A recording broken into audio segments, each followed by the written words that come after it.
Ladies and gentlemen, welcome to PMPL SA 2023 Championship. My name is Fritz and I am super excited to bring you guys this tournament.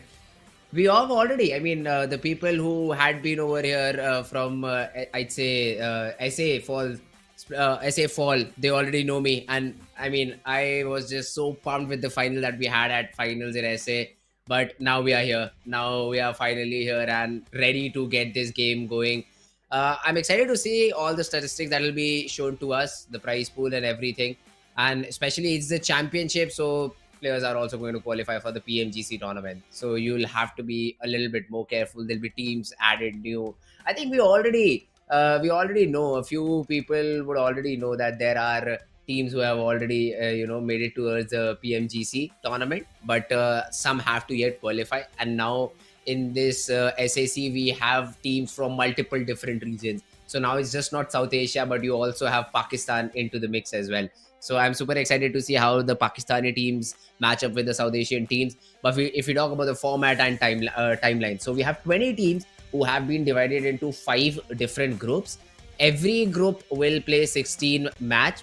Every team will play 16 match in all of these groups, and the group stages will go on from 24th of August to 27th of August. The grand finals will start from 31st of August and will be up till 3rd of September. Now, in this, we will have the top 16 teams qualifying from the 20 teams that we have, and these will be playing for that hashtag #1 slot. And look at the massive, look at the massive prize pool that we have for this tournament. 150,000 US dollars. If you are the winner, you get the biggest chunk of it, $26,000 right in your pocket. And again, we always have this race for the MVP going on. So that $1,000 will be dedicated for the MVP of the entire tournament. So I'm super excited to see who that guy is going to be. And again, if you have made it till here, you will be rewarded with $1,000. So nobody is going out empty handed. It will be fun to see though which teams won't be able to perform, which ones will be on the top. Will we again see that Mongolian domination happen? But this is how the points will be distributed. So if you end up first, I think all of our audience will already know about this sort of points table. So if you come out first, you'll get 10 points, followed by second. If you have that second position, you get 6, 5, 4, 3, 2. But if you're ending in 9 to 16th position, you won't be getting any points at all. So that's also something for the teams to keep in their minds. Now, elimination, having a single point every elimination. Now this will again put the teams who like to play aggressive a lot more into contention.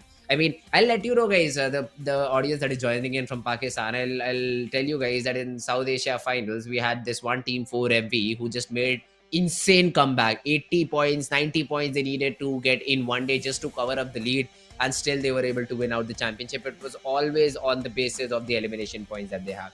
But now let's have a look at how the groups have been divided. So we have 4MV, SKYLIGHTZ, HVDC, and HR in Group A. Mabetex, DRS, King of Spades, and 52 Esports in Group B. Raw, IHC, Aegon, XIA, team to watch out for from Pakistani region, and ToughX from Group C. Group D, we have Stalwart Esports, Leo, Regicide, and Magnus Esports. Group E, it has T2K, NBeSports, 7th Element, and SR3X. Now, I remember casting the previous edition of PMPL Pakistan. In that tournament, I did see 3X Esports in a very good position. So this time around, I'd like to see if they can continue the same thing or not. Now, if we talk about the rosters that will be playing, 4MV, Doc, East, Apex, Baren, we also have that new edition Archer. Don't know if we will see him in the tournament or not. But yeah, all these other teams are in the similar fashion.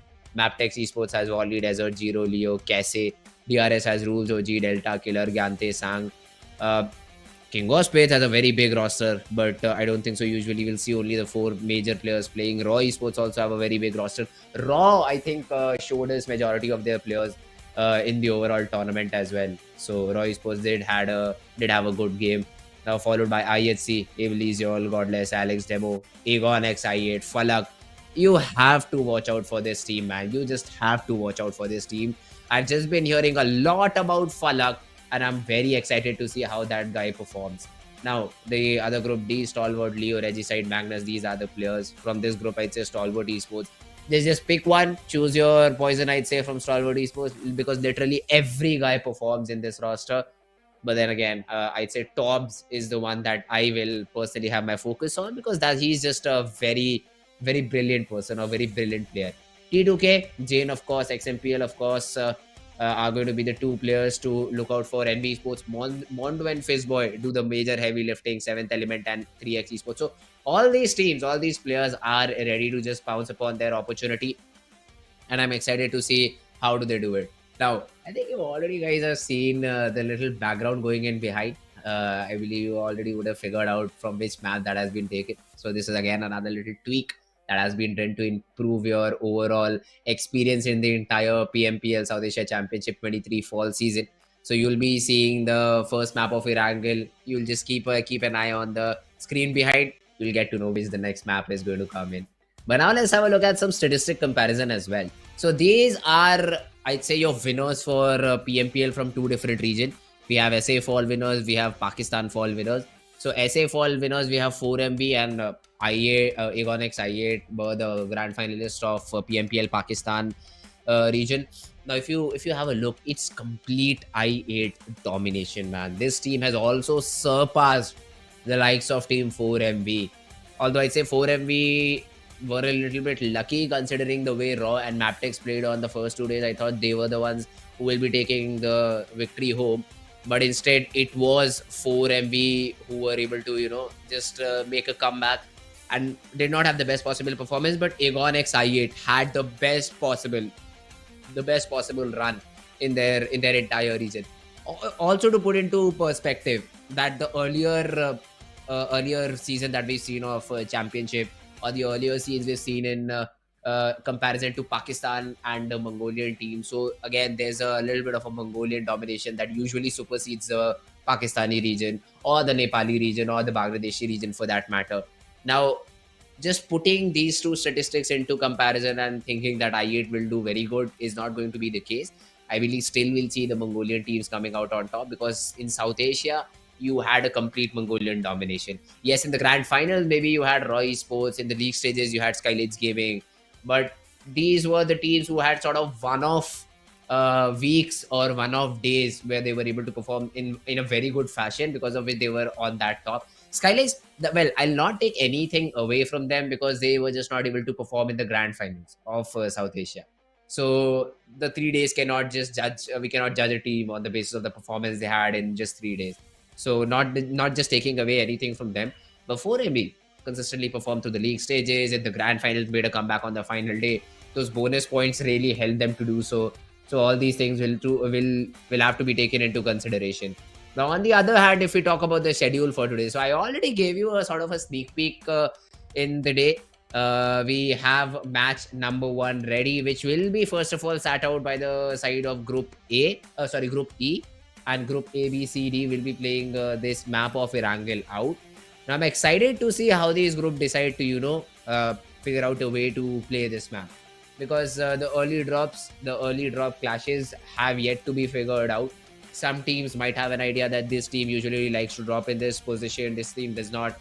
I believe I still remember from Pakistani. I'm not sure if it has changed or not. But when I used to cast Pakistan region, I think I know that IA dropped in military base. Same thing is being done by 4MB. Will we see a drop clash? Are these teams ready for this? I think I also had Regicide who usually dropped in Novo Refnoy. All these areas, when you were just playing the Pakistani region, could have been awarded to you, because the teams would respect you. It won't be here. Let me just be clear. It won't be respected or given to you if you do not contend. So you need to be really careful about where you drop, where you take those early fights. How do you play your last zones? How do you go in for your rotations? One thing that I'd say really want to see that usually happens in the Pakistani region are the bridge camps. So if there's a team moving towards Nova Rep, if there's a team moving towards Sosovka military base, they are usually to get gatekeeped just on the edge of the bridge. So that is one thing that you'll have to keep in your mind, that now if 4MB goes towards military base, they cannot be like, it's all free, we'll rotate without any problem. Now you will be facing that bridge camp, if the teams decide to do it. So all these things will have to take it into consideration, and I'm really, really excited to see how this game is going to be played, how this game is going to be conducted, and overall how the tournament is going to be run. So man, let's see PMPL South Asia Championship. Really excited, really looking forward to all these teams played out properly, played out brilliantly, and let's see, man, how all these teams are going to pan out. Also, I'd like to get your guys' predictions in the chat. So please do let me know which team you are rooting for. I think we'll have a lot of Nepali fans supporting Team DRS, supporting Team SKYLIGHTZ Gaming, supporting T2K in the chat. Mongolian teams, of course, will go in with 4MB and Stalwart domination. The Pakistani region will always go for I8 because I just know that Pakistan just loves I8. I also just love I8, man. I just love how Falak plays. He is just a player of a different breed. I mean, that's all I'll say. He's just a player of a completely different breed. He put him in a 1v3 with 10 HP, he will give you a clutch. Put him in a 4v4 with his team, he'll give you 3 knocks. He knows how to play in that team setting. He knows how to play it out solo. So you don't usually get players like those in tournaments like these. So I'm really looking forward to their performance. I'm really looking forward to how they played out. And well, let's see how this team decides to finally chime in. Team Aegon XI8. A little bit, I'd say, weaker performance, I think, in the last SAC. Not sure, guys. Do not quote me on that, but we'll have to take a look. So game number 1 is going to start in very soon. I think we will need a little bit of time. We'll need a little bit of time for the game of Erangel to get started with the game of Erangel. So we'll have to see. I mean, how these teams are going to play this entire game out. Well, again, I will ask you guys to let me know in the chat section how do you think this tournament is going to pan out. I'll also quickly get myself familiarized with the SAC Spring. So give me a short little time frame, guys. We will be just right after this break with game number 1. PUBG Mobile version 2.7 will be available soon. Let's take a look at all the new content. The long-awaited Dragon Ball Super collaboration is officially here. We'll be bringing you 2 new game modes for this collaboration: Dragon Ball Super themed mode and Battle Royale Dragon Ball Super. Dragon Ball Super themed mode will be available in Erangel, Livic, and Sanhok. In this mode, we've incorporated Dragon Ball elements into the classic Battle Royale gameplay. All players will embark on a journey to find the Dragon Balls to summon Shenron. Collect the Dragon Balls scattered throughout the map. The team that gathers all 7 will be able to summon Shenron at the Shenron altar and make a wish to obtain powerful buffs. Maybe if you're super lucky, you'll get 3 wishes at once. During the journey of collecting the Dragon Balls, players will obtain a type of energy called Ki during the game. Players can use Ki to unleash famous Dragon Ball moves. Players can obtain the Kamehameha by picking it up. It equips to the pistol slot. After charging, it will release a continuous high-damage beam. Fukujutsu is another skill that can be picked up during a match. Players can use this skill to fly freely in the air and make quick tactical maneuvers. The Senzu Bean is a new recovery item that is incredibly effective. The Dragon Radar can display the location of Dragon Balls that haven't already been claimed by other players. It can help you collect the Dragon Balls more quickly. The Air Car can carry up to 3 players. It's easy to put away and has better performance than regular vehicles. Tenkaichi Budokai, Kame House, Korin Tower, Dragon Ball Village. These are some famous landmarks that will appear in the game. Call your friends and explore with them now. The collaboration this time even has a hidden challenge, named Dragon Ball Trial. Win consecutively in the themed mode for a chance to take on the challenge. After accepting the missions, the team has to follow the instructions and gather 7 Dragon Balls. During the process, your team's location will be exposed to other players. All players will be drawn into battle for the Dragon Balls. To win the game, the trial team must successfully secure the Dragon Balls, defend the altar, and then summon Shenron. Are you ready for the challenge? In this standalone mode, named Battle Royale Dragon Ball Super, players can roleplay as iconic Dragon Ball characters. Use powerful, unique moves in a brand new anime-style map, and become the ultimate victor. There are 5 Dragon Ball characters in this mode. They are Son Goku, Vegeta, Ultimate Gohan, Piccolo, and Frieza. Select your favorite fighter. Master their skills to suppress your enemies and achieve victory in intense battles. In the new version, the new Ace 32 firearm will be made available on all maps. It uses 7.62mm ammo and has 6 attachment slots. What are you waiting for? Go try it out now. Furthermore, this update also includes a firearm attribute tag display. Newer players can go to their backpack to look at the tags of a firearm they've picked up. to quickly grasp its characteristics. The new Cycle 5 Season 13 begins on July 18th. Be sure to stay tuned for the new season rewards. That's a wrap for the main new content of the upcoming version. For more information, be sure to follow our official PUBG Mobile community. Winner, winner, chicken dinner. See you next time. Alright guys, welcome back after a short little break, and I'm really happy to introduce you guys to Echo Boy over here. He will be the one who will be joining me in the SAC Fall Championship. So Echo Boy, now I know you've seen PMPL with us. This was the guy who guys was giving, you know, the backhand predictions which we really did not care about. But here he is now. His predictions will matter a little bit in the entire tournament. So I'm really excited to have you on board, Echo Boy. What do you think? Will we see that Mongolian domination? I know you've not seen much in the Pakistani region, but let me tell you, Agon X I8, the ones to be taken care of. So, well, I must tell you that I'm really very happy that I'm over here, first thing first. And about Agon I8, I actually quickly went and, got as much as possible. Okay. And I definitely did make sure to know that there is this one player named Falak, if I'm not wrong. Pure domination. Not only the team, but that one player has made a remarkable performance in the region of Pakistan.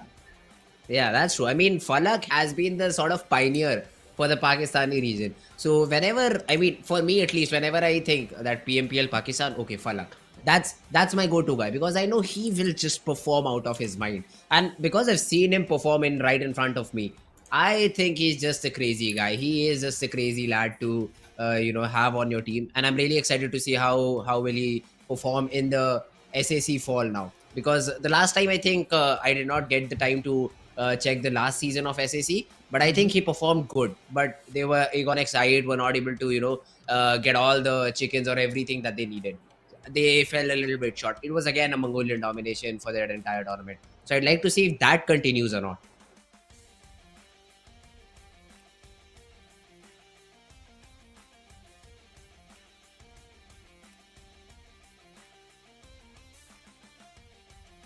Yeah.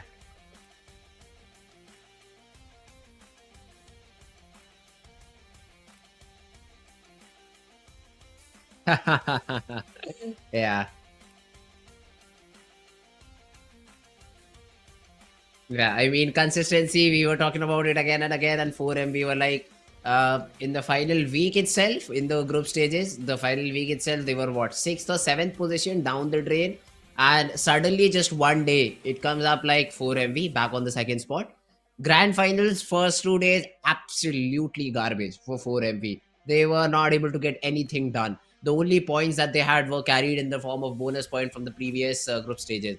But then they come into the grand finals, and the 2 days, they are just awesome. They are just amazing. So I was just completely flabbergasted to see 4MV perform in that fashion, and they were able to get that grand final victory for themselves. So 4MV, yeah, I mean, they were the teams to be looked out for.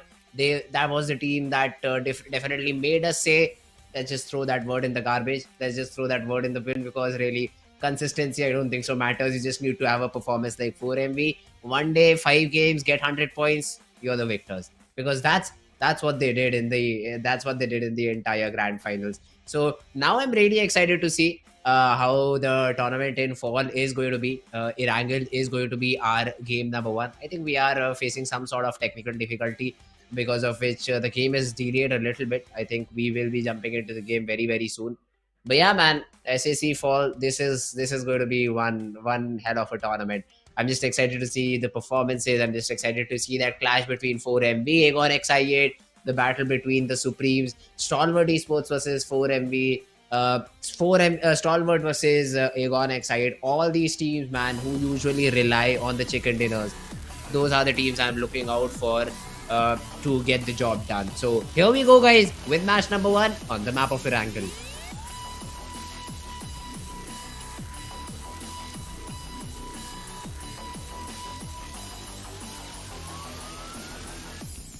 Alright, now if we look at the plane path, it has started from the region of hospital and is going all the way up to Milta Power.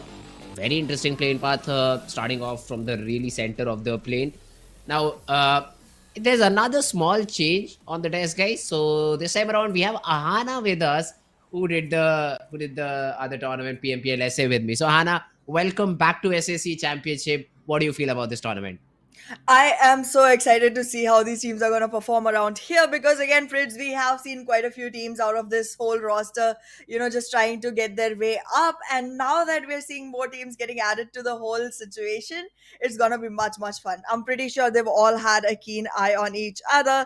And this is literally going to be fun watching all these teams who were in the same exact time trying to fight their own battles, trying to make their way in here, just go ahead against each other. Yeah, now it is going to be really, really fun, but what I'm still interested to see are the drops. Now, I do Oh, see yes. Regicide going all the way up to Georgia Pole, so that's one team. Stalwart have again gone for the really shallow query split that they usually do once they do not have Novo Repnoi in the close by area. Now, I think Beren has already spotted a player of Magnus and is taking some shots. If those connected, Magnus could have been in a little bit of trouble, but that's not the case. And 4MV somewhere around the, I'd say, northern side of Ferry Pier, but I think they are here for the vehicle, and as soon as they have that vehicle, they'll be rotating towards the city of military base. Well, sure enough, and soon enough, that might be what we see happening for these teams. But as of now, 4MB is still going to be looking for some good enough loot to be actually having enough support while moving on towards military base. And yeah, I mean, Agonex I8, one of the teams who generally loves being on a military base alongside 4MB. These two are going to have some fun time trying to rip each other apart. And that's going to create some entertainment for you and I, wasn't it? Yeah, I mean, that's true. Meanwhile, I also see Egon excited, is it? Yes, Falak is in the exactly. vehicle and Doc is in front of them. The drift and the players are out of the vehicle. Doc gets one knock onto UZM, but the trades were there. And 4MV looks like that they have that upper hand in this entire fight. A very rookie mistake from Egon XI8. The fight I wanted to see in the final stages happened so early on, and for some reason Egon thought that Doc is all alone. It is never the case. It is never the case. And the revival will also be chimed in. 4MV, not only they have got 3 frags, but also a free vehicle. That's true, and that vehicle is gonna be super useful when they try to rotate around. But in the meanwhile, Magnus Finney is gonna try to pick up a few shots on the team. Egon XI8 still has one solo player trying to make it through just to have more and more placement points for the team. And yeah, all these teams are gonna be finding themselves in a much, much more stickier situation that they opted for. And look at that, Finney is gonna be able to find one. He is trying to look for the confirmation, but the rest of the players of 4MB, they want to take this fight. They're marching in. Already a lot of damage onto Finney, and he cannot stay more. But wait a second, he'll get the second knock and the third. He also made a confirmation. He's just taken out as well. 4MV, what just happened? After starting so well, they become one of the first teams to get taken out completely.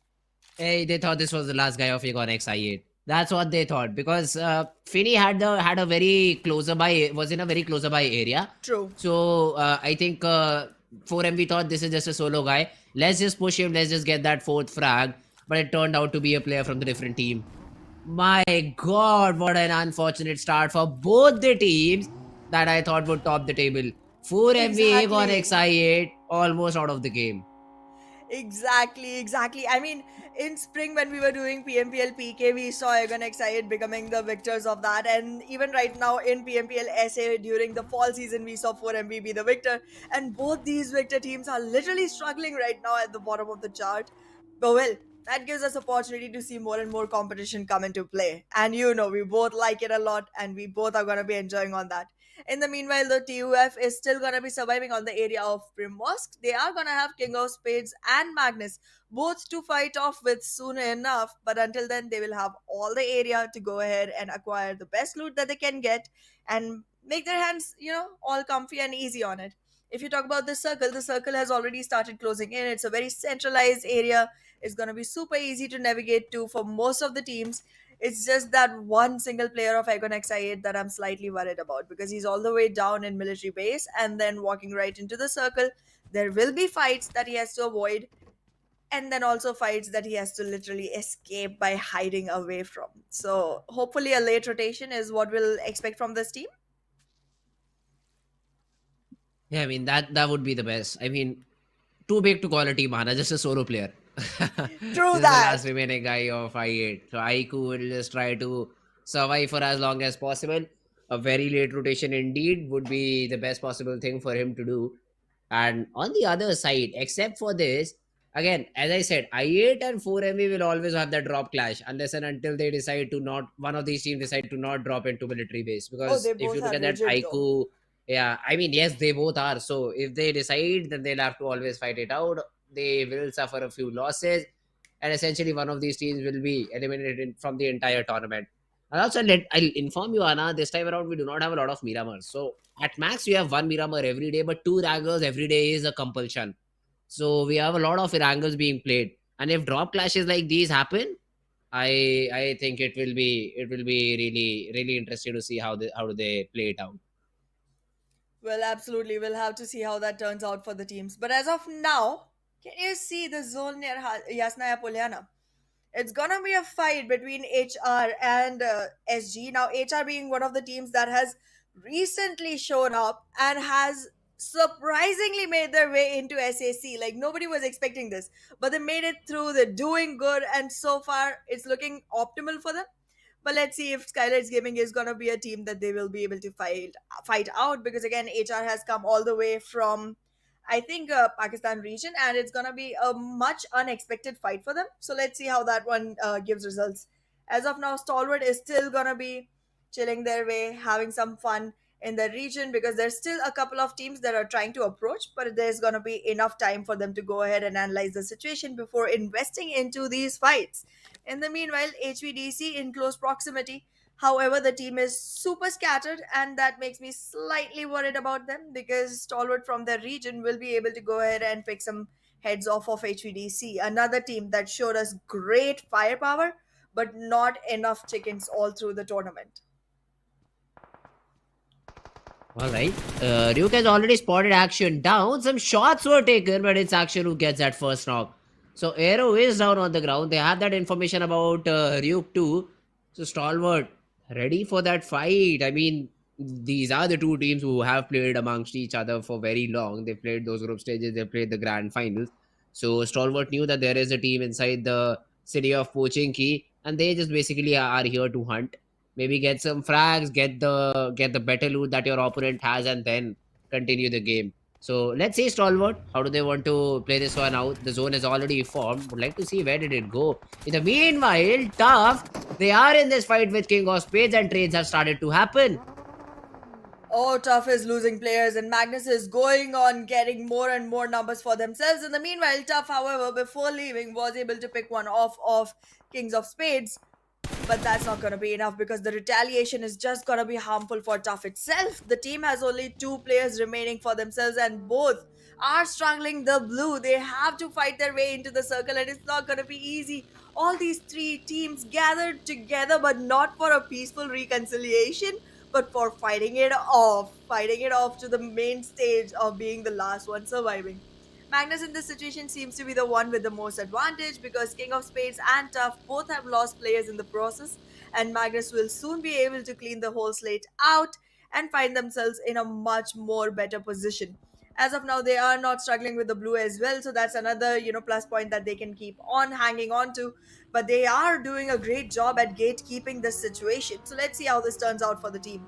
In the meanwhile, though, the circle has taken a northwestern shift, which is going to be super easy for most of the teams, because they were already in that area. The ones who weren't have already made their way in. I mean, teams are taking a lot of interest into being sure of where they are positioned and not really losing HP to the circle. But wait a second, Mamba!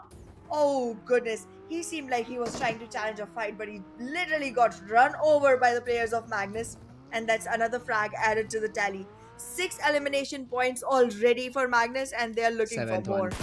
Yeah, the that's seventh one is the up seventh one. here.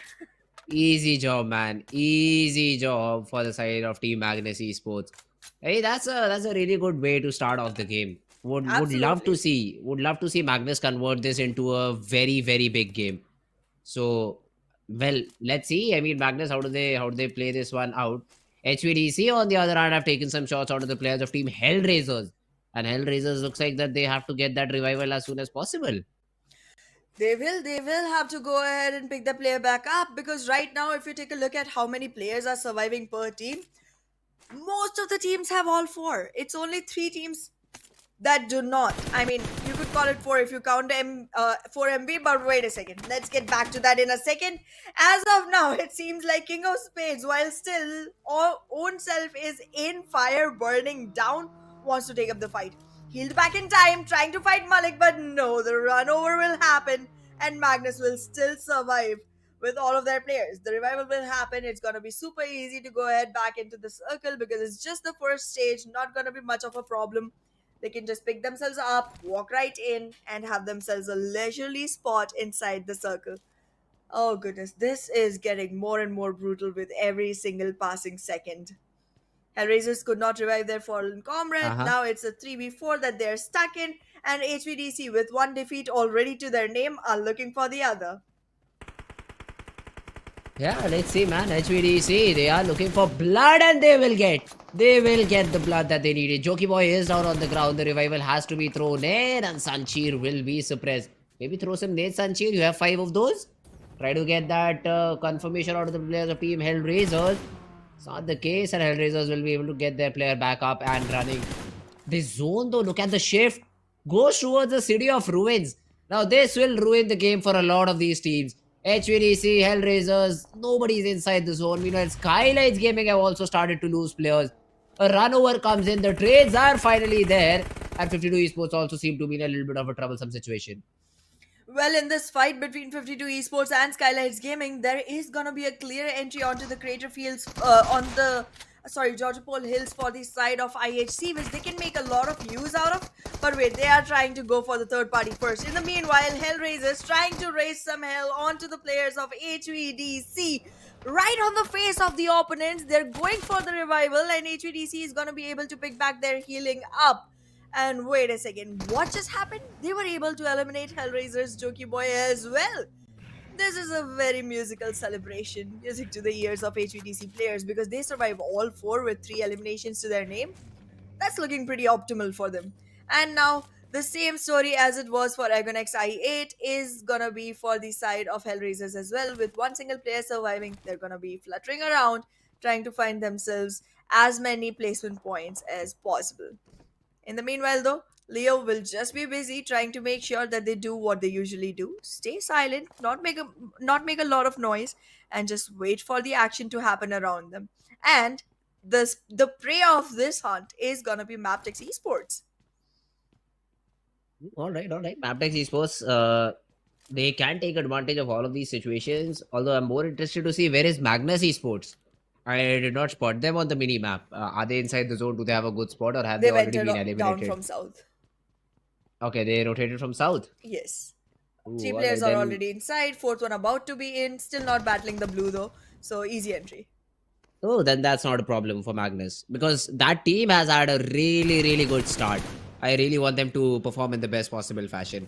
Now, this is the best time to get a knock, because I don't think so the revival is going to be that easy onto the players of Team Stalwart Esports. Yes, Action is trying to take a few shots onto the rotating by vehicle, but he won't be able to get anything as a waited for knocked out player will be confirmation. confirmed. Alrighty. I mean, I thought the blue is coming in. You might just want to just, rotate around. But well, there was just a slight little bit of edge right there. And because of that, there was enough possibility for HVDC to just enter in, make their confirmation happen. And now action is going to be in the crosshairs as well. Aero is going to want to try to get that frag.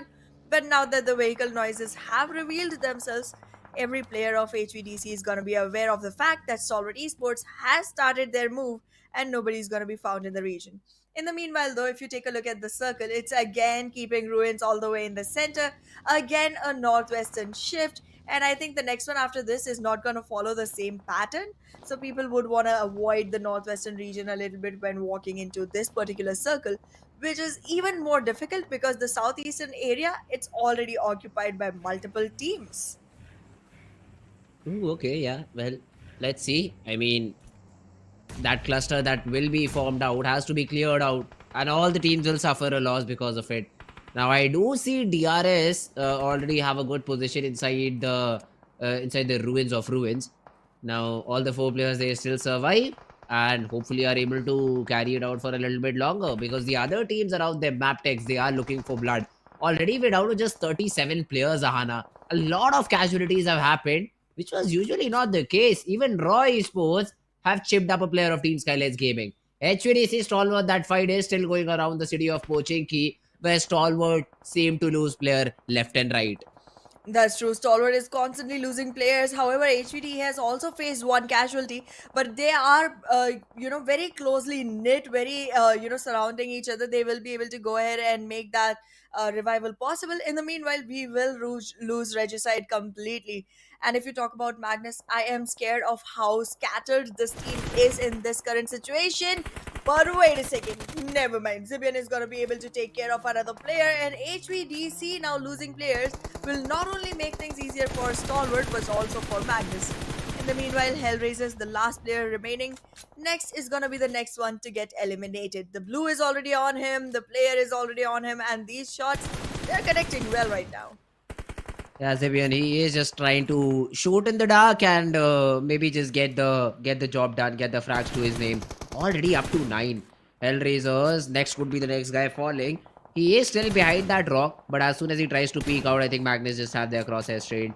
HVDC on the other hand get that knockout to Nirzat, but Ryuk just falls down to his own demise.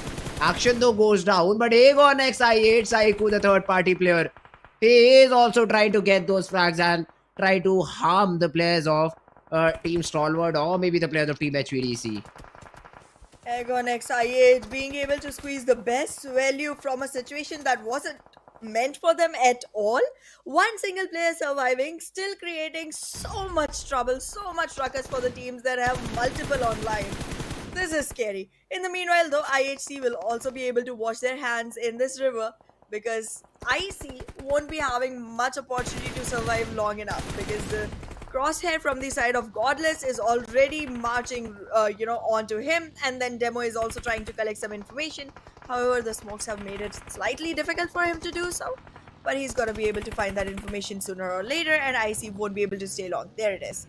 IC gets eliminated as well, and now we have literally just 9 teams remaining, or let's call it 7 because SKYLIGHTZ Gaming and Aegon XI8, as you mentioned earlier, they are not teams anymore. They're just singular players. Yeah, Individual entities. Yeah. Just trying to survive. Now, even Mabetex have lost a player. Leo Oh, is goodness. completely out of the game. And it is DRS who get that frag to their name. That's a good thing for DRS and a little bit difficult for Mabetex to go on with. Desert! He was running down the hill to get that revival. Only if we would have been knocked out by DRS's players, it could have been a challenging situation for Mabetex to follow through, because then Wally was really, really far away, and I don't think so Wally would have even bothered to go in for the revival, and then Mabetex also will have only one player surviving in their name. But for now, they will be able to get that revival. Desert will be also healing himself, patching himself back up. And let's see a 3-man squad of Team Mabetex. How do they perform? Absolutely. We'll soon find out how Mabetex is going to make it through because, again, they do have 3 players, but the separation between Wally and the rest of the team is going to be pretty dangerous. I am seeing Desert try to make a run for it, and soon enough, the team will reconcile, will go ahead and find themselves a better grounding for staying in the game. In the meanwhile, though, if you take a look at DRS is still having one of the most optimal places inside Ruin. They are going to be able to squeeze hell lot of value out of this. And as we had expected earlier, Fritz, take a look at how the circle is looking right now. It has gone all the way towards east. Fun circle, and in the next 90 seconds, this is also going to reduce to a very small area. After which these teams will really have to fight it out. I think we also have a change in the sort of circles that we have, right? Because I think the circles is moving a little bit slower as compared to the previous time.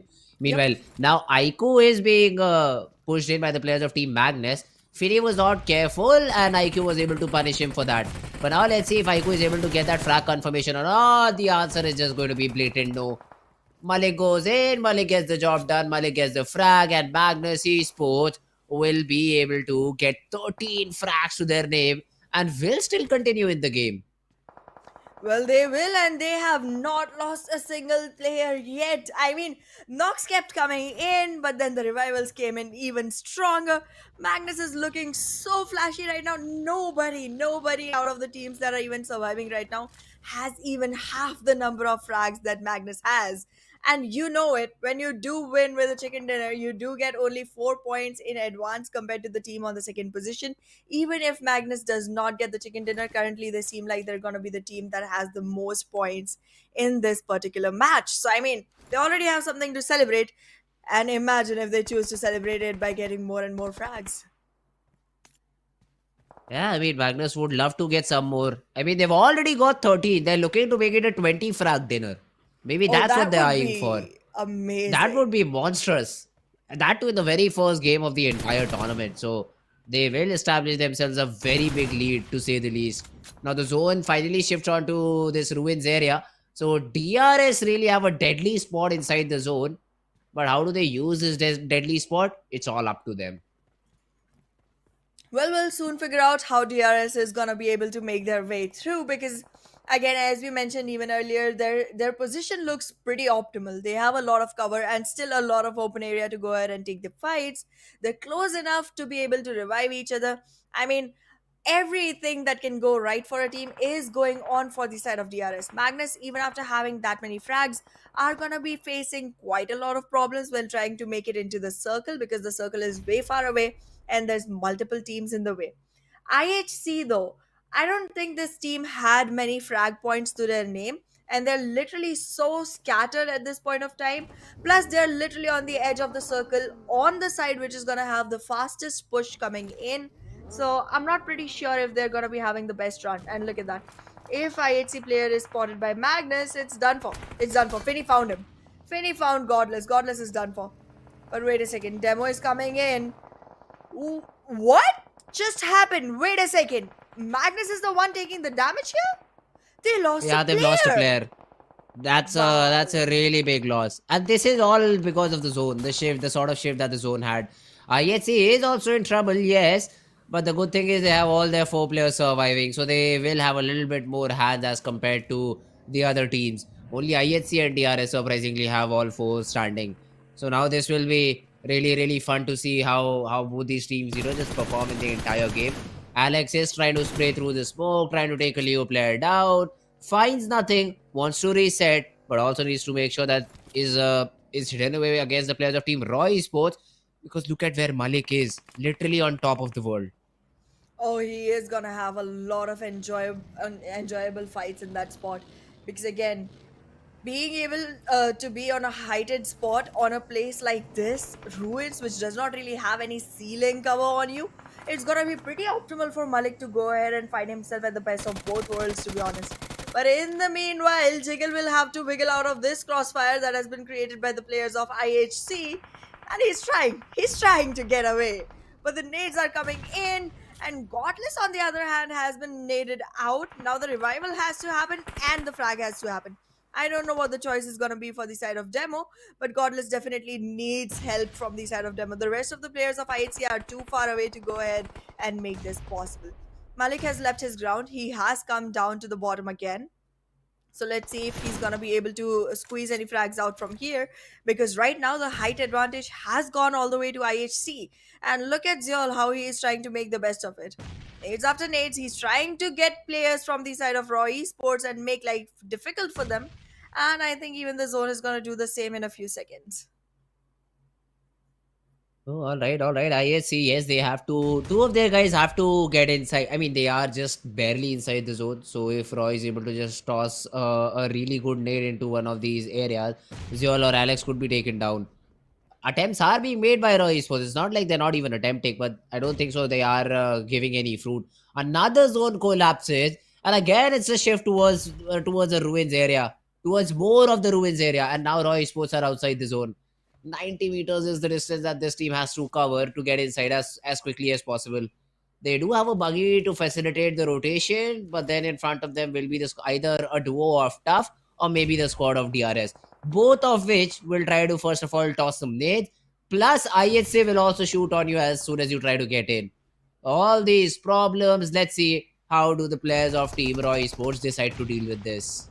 Well, we'll soon find out if Roy is even gonna be able to fight this off. And considering that they too are aware of the situation right now, they might want to go ahead and capture a few more frags from the side of IHC, or wait for IHC to rotate before them so that they're able to find themselves enough room to wiggle around in. Right now, the smoke walls are being created from the side of Raw just to go ahead and find themselves a placement to move through. But IHC just not leaving any stone unturned in this area of ruins. There's too many rocks to go ahead with, and every single one turning them over onto Raw, they're gonna create a lot of ruckus. In the meanwhile, Mabetex becomes another prey, and IHC just getting frags left and right, but still not as many as Magnus did. How many smokes did Raw throw? I'd say 10, 12 smokes? And More somehow than they are that. trying to get their way inside the zone. Now this is the fun thing to see. IHC on the other hand, yes, they are still fighting it out against the players of Team Tough. For some reason, Demo thought there was a player inside the vehicle, because of which he just tries to shoot it out and maybe deal some damage. But Oh, meanwhile, goodness. it's being exchanged and IHC in a little bit of a trouble. Magnus have also lost a player and needs a revival. Although Raw Esports have also started tossing nades, and those nades are damaging the players of IHC. Godless out and about, Alex down on the ground. Praveen has been tagged up quite a bit, but the knock is still not there. Oh, that's gonna be pretty blessed for the side of Prabeen. He's gonna be able to heal himself back, run out of the blue, march right onto the faces of IHC, but he gets knocked. However, he was able to eliminate IHC in the process. Now, IHC wasn't really a very strong team to begin with, but they were creating a lot of problems for all the other stronger teams that survived. In the meanwhile, Magnus and Leo fighting it off amongst themselves, making life difficult for each other, and DRS still standing with all four players. They only have 3 frags to the name, so not going to be a very glamorous victory. But then again, it seems like it is going to be their victory, nonetheless. Yeah, victory is all that matters, man. Another very good nade from Killer. Forces M7 from his position, but the knock is still not there. A lot of damage dealt, but he survives and he will be able to get the reset. Even Roy Sports are there in the game. Does Rules not spawn Jiggle in the grass? Because I sure can see him clear as a day, because I have that X-ray vision available. Never mind, that's also a thing that I have to take into consideration. Yeah, so DRS won't be able to spot Raw down. He could play the spoil sport into the later stages of the game. Oh, But meanwhile, yeah, Magnus, this is the end of the road for Magnus Esports. One side they had Leo, the other one they had Mabetex Esports, and even though after a very fiery start, they're not able to make the most out of it. I do like the fact that they chose to go ahead and get in as many frags as possible in the beginning of the game itself, because in this position things become more and more uncertain. The smaller the circle gets, the more uncertain your survival becomes, and if you have enough elimination points to start off with, it generally becomes a much more lenient position for you to hold on to. In the meanwhile, though, Maptex trying to close it in onto the players of DRX. Now, DRS is one of the teams that has all 4 players alive. That's the only team with all 4 players on board. And they are literally going on a rampage at this point of time. Tough has been eliminated. They already have their crosshair set onto Leo. Matrix is already in a fight against them and also losing players in the meanwhile. And this shotgun from Killer could actually do a lot of damage. But well, on right exact time, Killer falls back. With Giro eliminated, he's gonna have more room to enter in from. So let's see what he's gonna do right now. In the Ooh, good meanwhile, the nade. nades, yes, they are doing a great job. From Raw as well, Kyante has been taken down from the side of DRX by the help of Raw. But still, DRS is gonna be the team with the most number of players online. The push comes Oh, in never and mind. Killer falls. Although the trade is there, so Roy Sports will be out of the game. But Gyante has also been taken care of. This could be the opportunity that Maptex were looking for. But I think Maptex But also the, just down to 2. And Desert did not reset. Desert does not exactly. have healing. So this is now going to be a very tough spot for the players of Team Maptex. Yes, they maybe get that knock, but it won't matter a lot in the longer run. This is zone number 9 and the zone has started to close in. Is this revival even possible? I don't think so. Yeah, both these players cannot be brought back into the game. So essentially, it's a 2v2v1. Leo also now have a very good chance. And the What? position not being known makes it into a 1v1v1. All 3 players, all 3 solo guys still in the game. Leo will be able to eliminate Maptex as well. Now it's all down to rules. Tossing a few smokes, trying to get his teammate maybe back up into the game, or maybe tossing a nade into into the direction from which the shots came in. Leo, the knock is not there, and they've been able to get that revival too. So now it's a 2v2. If DRS is able to get this revival on board, Leo will be forced out in the open. DRS, they get that revival. Killer will be brought back up. Delta is also being attempted to get that revival, and the smoke has a lot of time left in it. Gyante falls off because of the blue, but the reset has been achieved by the players of Team DRS. Leo, do they spam or not over here? They should spam, right? Another smoke being Absolutely. tossed out from the corner. The Leo Slipknot is able to get that knock.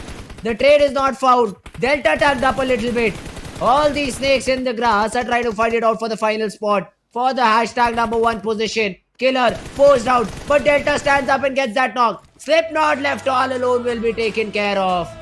And DRS, they just hold the game somehow in their favor. Beautifully done by the players of DRS. I mean, this was a victory that they had been awaiting. But here we are with 9 eliminations and 19 total points. They will get themselves the first position.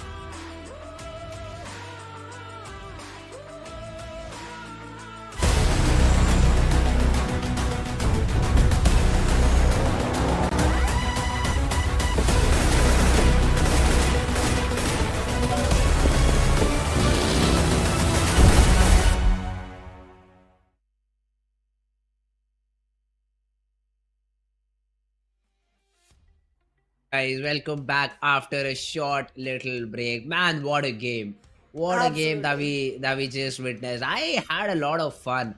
Magnus starting off on such a positive note. They got so many early frags, but at the end were not able to convert the game in their favor.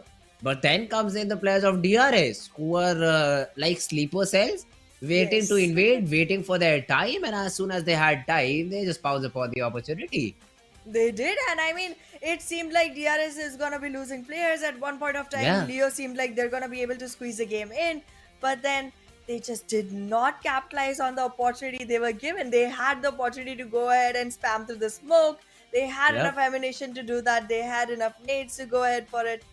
But then their slip up of decision making in that particular moment just resulted in their own demise, and DRS was able to win this with 19 points. They are going to be finding themselves at the top of the table, and Magnus with 13 eliminations, and I guess 6th is the position that they acquired, so that would be, I think, 2 points, so that just makes 15, it 15. not bad. Yeah.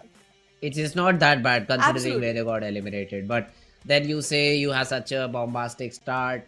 Play zone just not in your favor, man. Cannot do much about when the play zone is not in your favor. So that was a little bit of a hiccup in the side of Team Mabetex. Now, well, we will have a look at the MVP of the entire game. I think it should be a player from the side of Team Magnus because they played it in such Absolutely. a fabulous fashion. On the other hand, even DRS I think had good number of frags. So maybe DRS as well could be another team to look out for the MVP. Yeah, I mean 9 total eliminations for DRS as well, and yes, it is a player from DRS with 3 eliminations. Okay, it has a lot to do with damage. I'm pretty sure of that because 977 damage and 3 eliminations.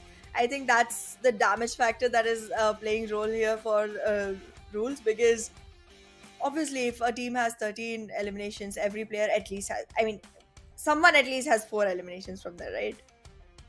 Yeah, that's true. I mean, DRS they had a great game, 1000 damage almost onto Rule OG, but at the end he was able to only get 3 elimination.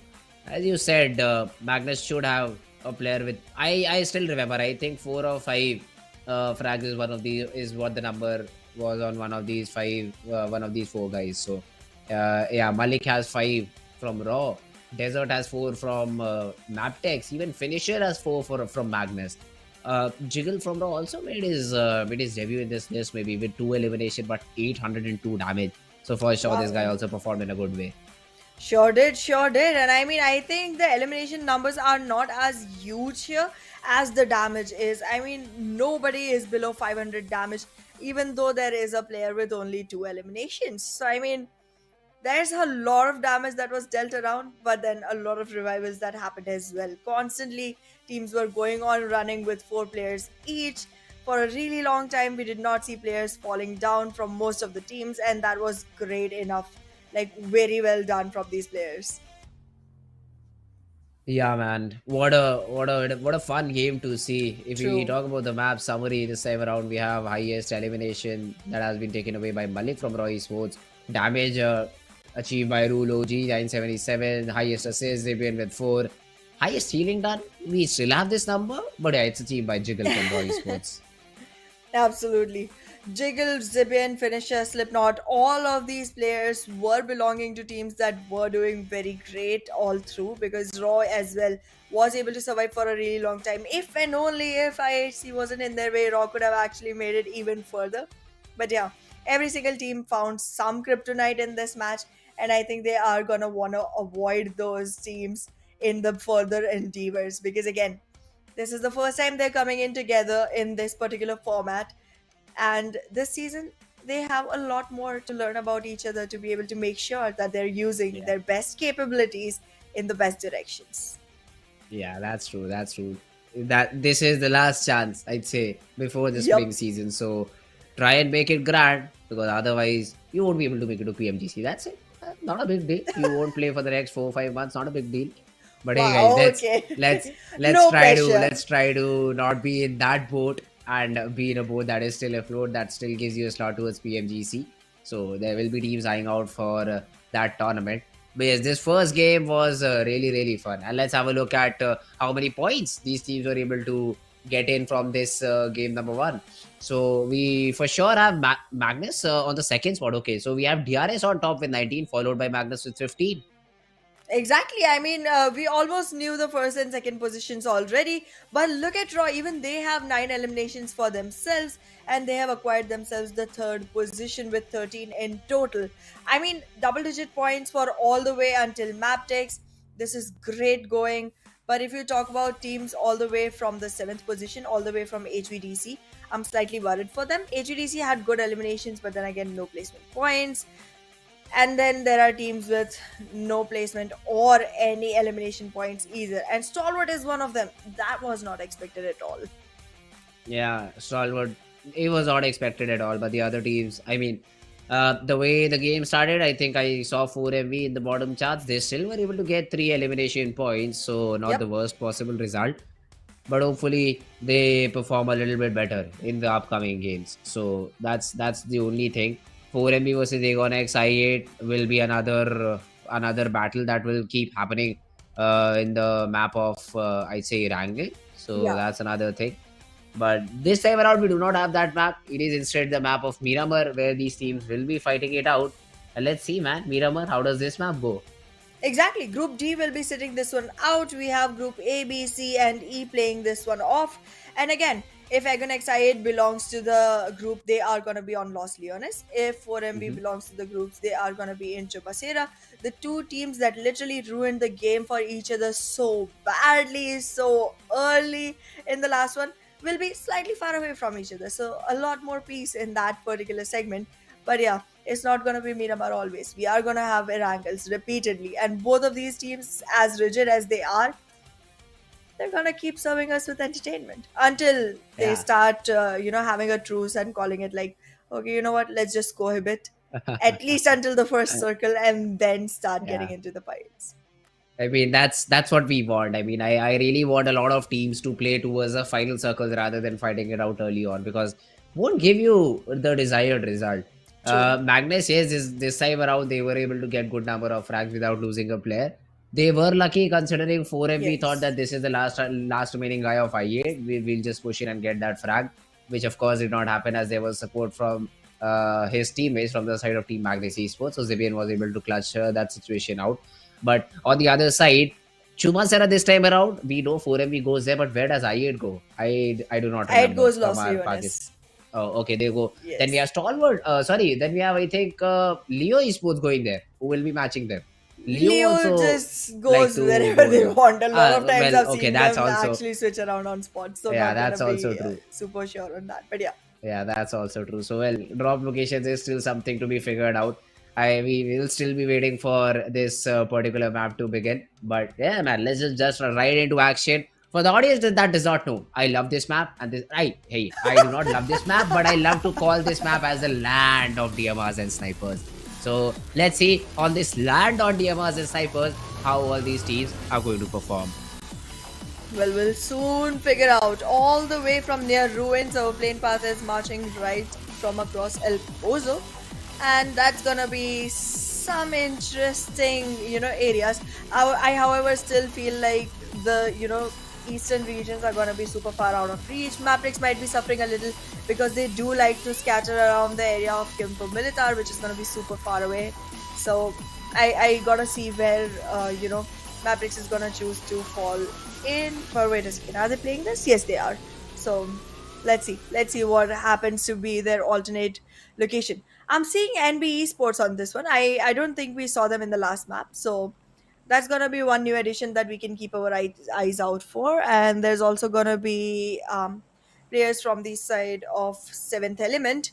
It has been a long time since I saw them. T2K is a part of this one. So a lot of teams that are gonna be super entertaining to watch. Yeah, well, all these teams are definitely going to be super entertaining to watch. But hey, only one can be the victors. So True which that. which is that team? Which team will Seventh Element. be crowned as the champions of this particular game? That's the biggest question. But yeah, A1 XIA towards Los Leones. I see a lot of teams around Shumasera, man. A lot of teams. Yes, yes, I do notice that. But well, let's see if they're gonna scatter around a little because as of now, oh wait a second, Matrix, your alternative drop location is gonna be that of Agonex I8. This is gonna be an interesting one to watch. Seventh Element, as expected, the moment they drop, they want a fight in their hands and they will get one. King of Spades, Hey, literally on top of them. Let's see how this yeah. turns out. They don't have good weapons. Neither the players of Team 7th Element. So this is a really, really big question over here. T24 just has, I think that's a double barrel. And Gokubot has an SKS. No, these I don't think so. These weapons are the best possible weapons to do the job. It will be very difficult for these players to do something with this. ExoX and Mamba in front of these players have better weapons. Now I think Seventh Element is depending a little bit upon the onto Divine and Oyan to get the loot as soon as possible and then come and help them in this fight. Now let's see if they do find something good or not because I just see a Winchester for Divine. Okay, this is gonna be super, super difficult for the side of Seventh Element. I called out their name the moment the map started because I have seen this team rule on Miramar for a really long time. But let's see how it turns out this time around because they do not have the right weapons as you mentioned. Let's see what the fate holds for them. However, again, from the side of Mamba as well, it's gonna be an Uzi, which is fine for close range, but then again, only fine, not the best. So let's see how this turns out. Seventh Element still trying to go ahead and find themselves kind of spots and location inside the building itself, which are going to be more beneficial for their weaponry. But look at Faisal. He is going to be able to go ahead and ruin any player that is trying to make it in. Wait a second. Divine gets taken down already. Seventh Element has lost two players. And now I don't think it's going to be an easy crush. Yeah, Seventh Element has been having a hard time in this game. Naruto will be able to confirm that frag, and that's the first one. The remaining two players are stuck in this compound. And they also, as pointed out earlier, one of these guys has an SKS, the other one a double barrel. King of Spades is better equipped as compared to King of Spades, so as compared to Seventh Element.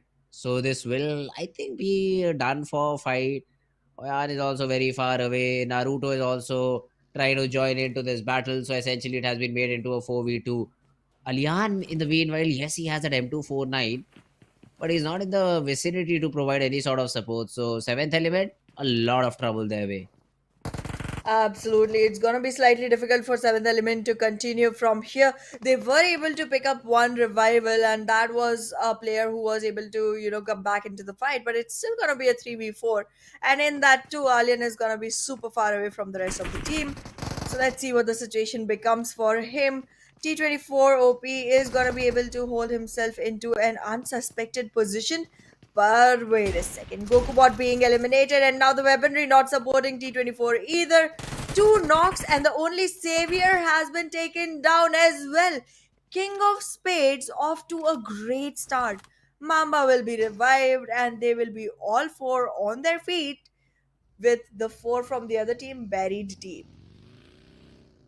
Easy job for the side of King of Spades, and we knew that this team used to perform very good in the South Asian region. They had two different drop spots. This time around, they changed it. They dropped towards water treatment, and not only they drop a squad of seventh element as well. So really good start, and looking forward to some good performance from the side of Team King of Spades. So really excited to see how do they continue the game in this particular fashion, because the previous time around we saw Magnus starting off with 4, they ended up with 13 frags overall. Can King of Spades sort of repeat the same thing? That's the biggest question I have. I do want to see that happen, but to be very honest, Fritz, if I remember the way they used to play in the SA region when we were having fall SA, I noticed that this team likes to go for super aggressive frags towards the beginning and then waits for the fights to come to them until it is all the way towards the last few circles. So they do have a cold mid game. So let's see if that's going to be the same story here as well. They have gotten themselves into a much more aggressive drop location this time. So maybe they're trying to change their whole gameplay around. But if that's not the case, then we will be seeing a little bit of silence from their side moving forward for until it's the last few circles. In the meanwhile, Venezuela Mar is gonna be filled with a couple of teams. I can already see 3x there. So let's see what happens here. And if I'm not complete, okay, so it's been a while since I did PMPL Pakistan, but I think I remember Zen being a part of Magnus in the last season. So I think that change has happened. 3x has acquired Zen, and now they are not only 3x, they are SR3x. So if I'm wrong, then I would definitely want someone to correct me on that. But I think that's an addition that has happened to 3x. Oh, okay. Well, let's see. 3x, how do they perform in a better fashion with all these additions and changes happening to the roster? Uh, Tough on the other hand, they I think dropped in. They collided a little bit too, but it was SR3X who came out on top with one. And these are the only two fights that have happened.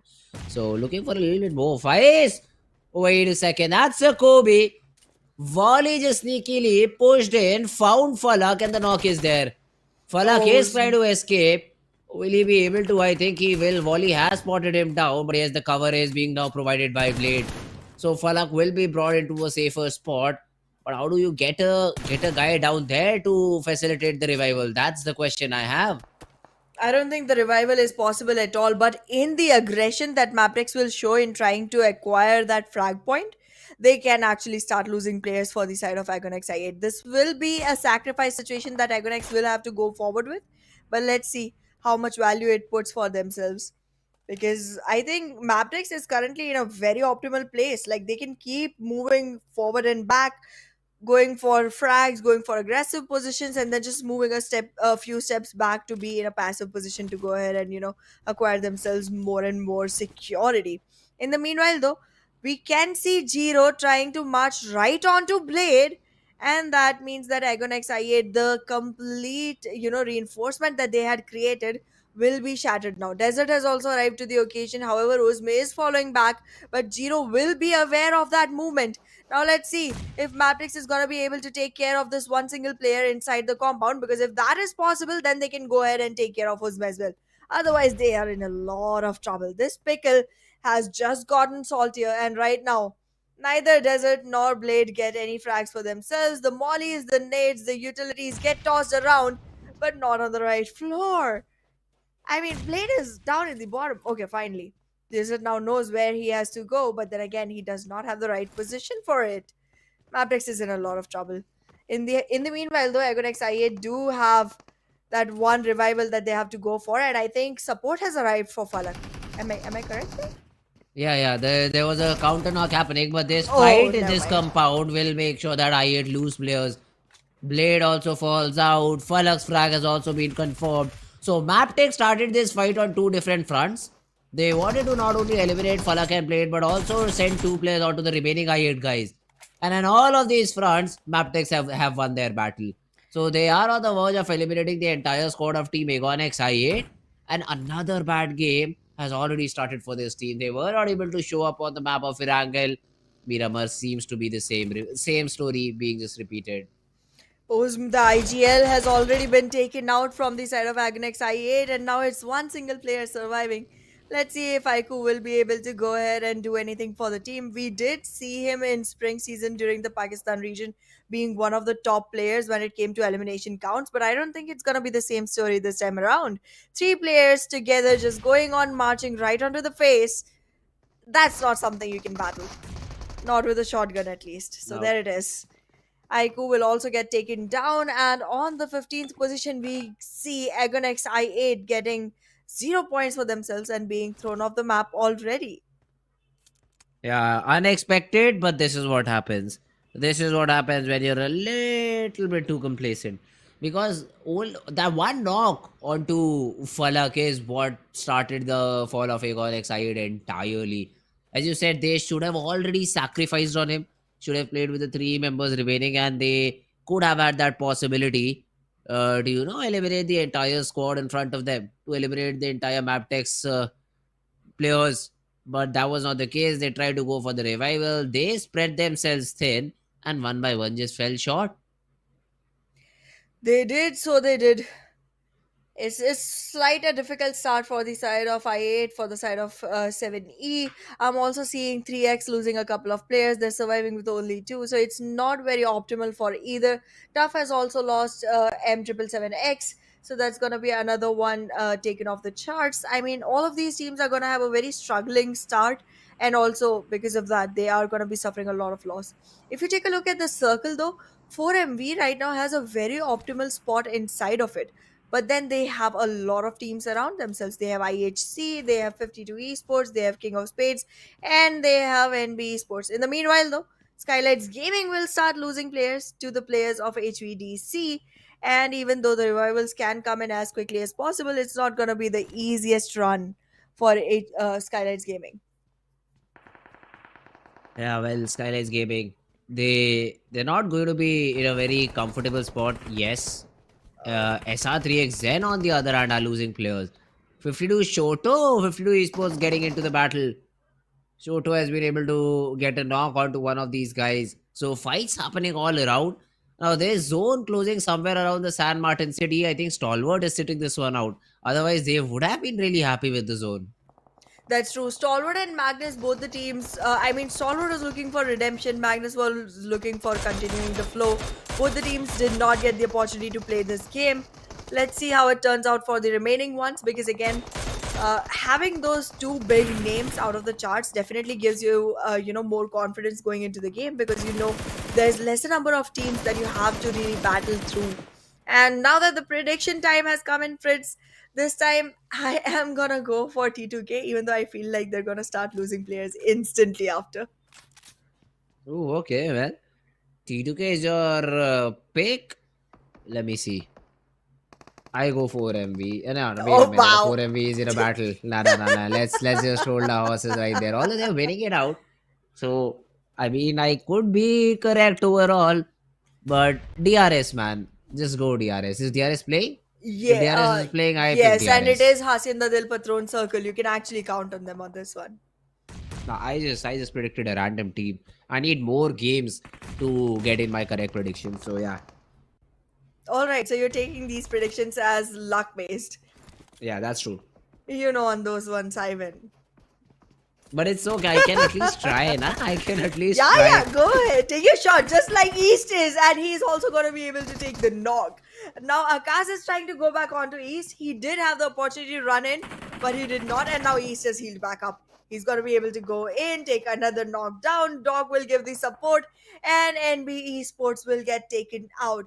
I did think that they had a great spot for themselves, but the circle shifted exactly at the spot when the predictions came in, and I was like, okay, no, I'm not going for this. Not right now. Yeah, Saved man. myself. It's okay. Well, on the other hand, if we have a look at Raw Esports, they are in this fight with Mabetex. Not the entire squad of Mabetex and not the entire squad of Raw Esports. It's just Praveen versus Leo.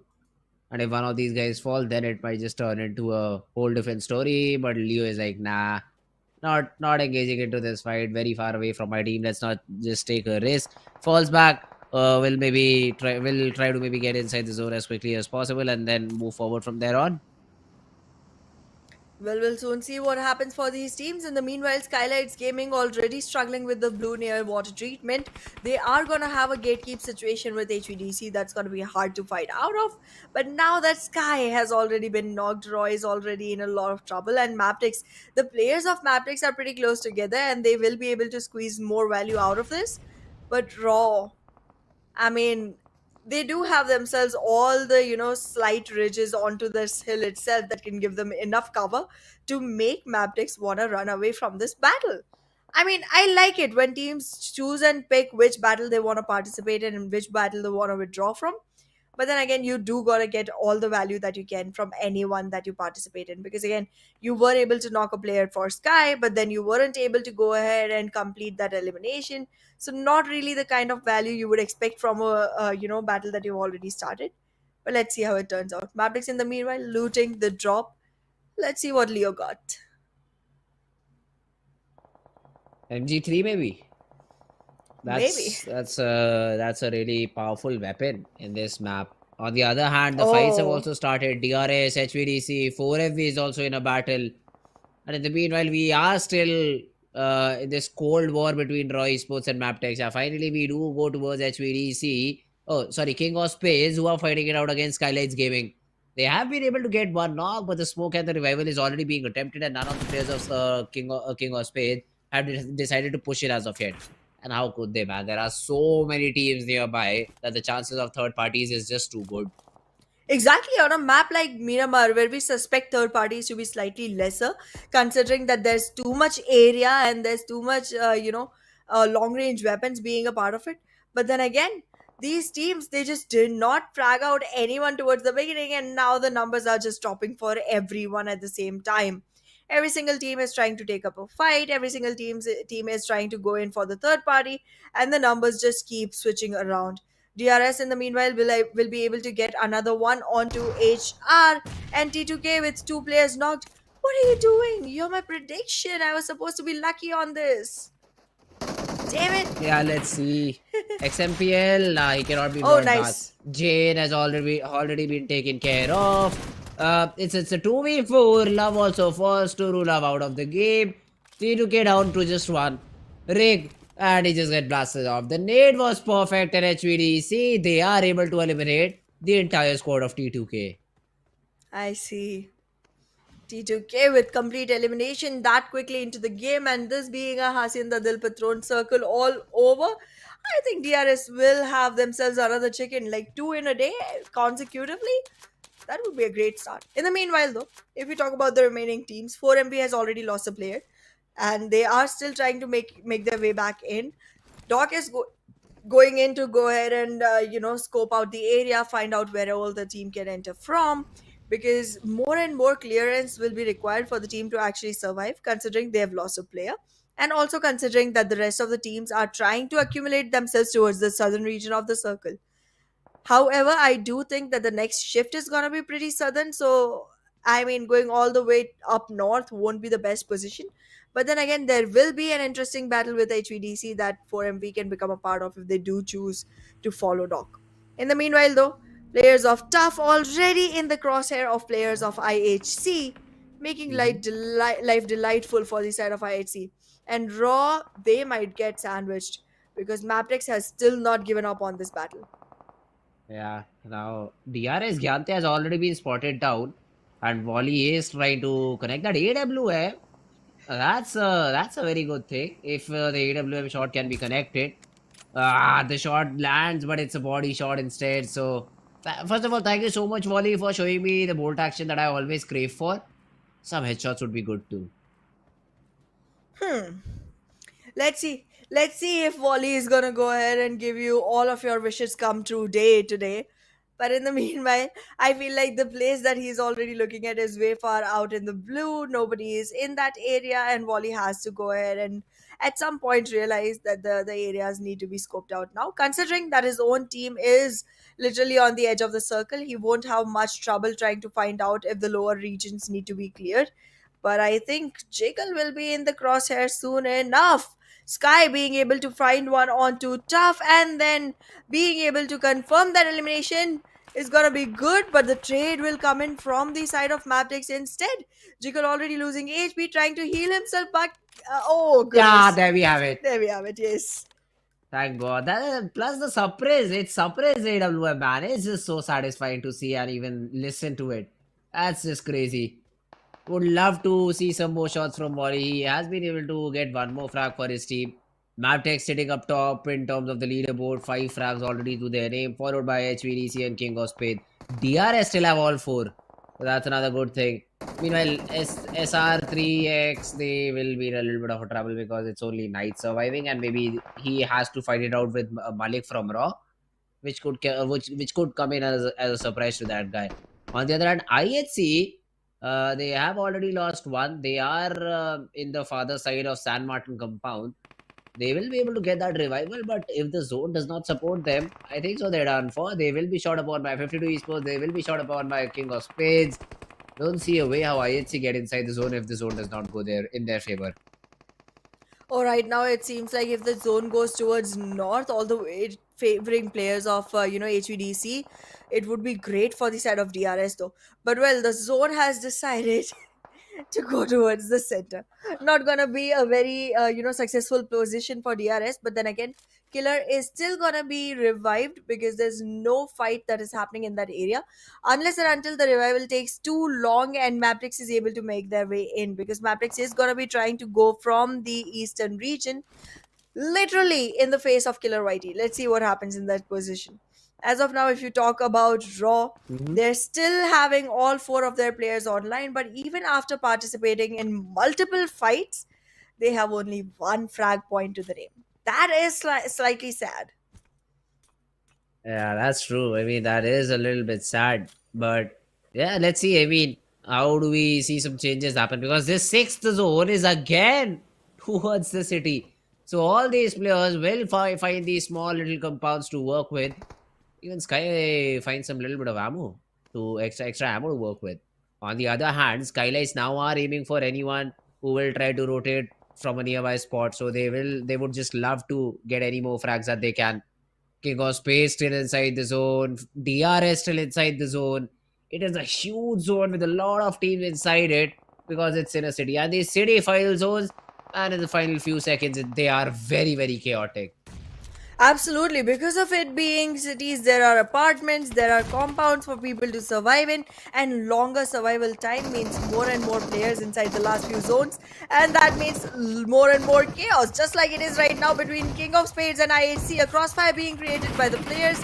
Mama will be able to walk right in, get that elimination, and now with that knock, he will have enough time to go ahead and revive his fallen comrade as well. But wait a second. He's trying to go for the fights first. He's trying to go for the healing first on his own self, because the fights need to be rewarded. But wait a second. Faisal entering at the right exact point of time will be able to go ahead and put King of Spades in the winning situation one more time around.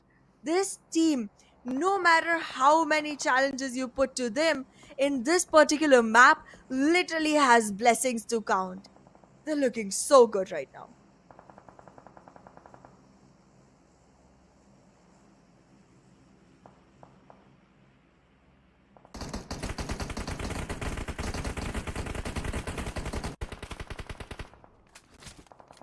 I mean, this team is just too crazy, man. King of Spades. A little bit, I'd say, a little bit too lucky in some instances, but they just play beautifully in this map of Miramar. Meanwhile, 4MB, they were trying to invade into one of these compounds of San Martin.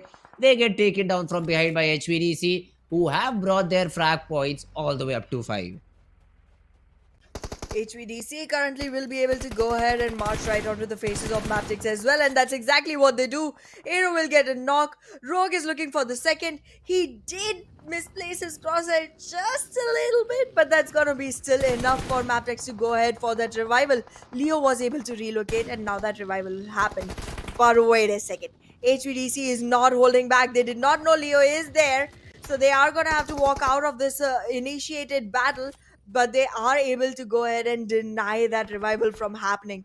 Now the nades will come in, more and more pressure will be built onto the players of Mabetex, and with Rogue already aiming onto Wally, that's gonna be another one that they can take care of.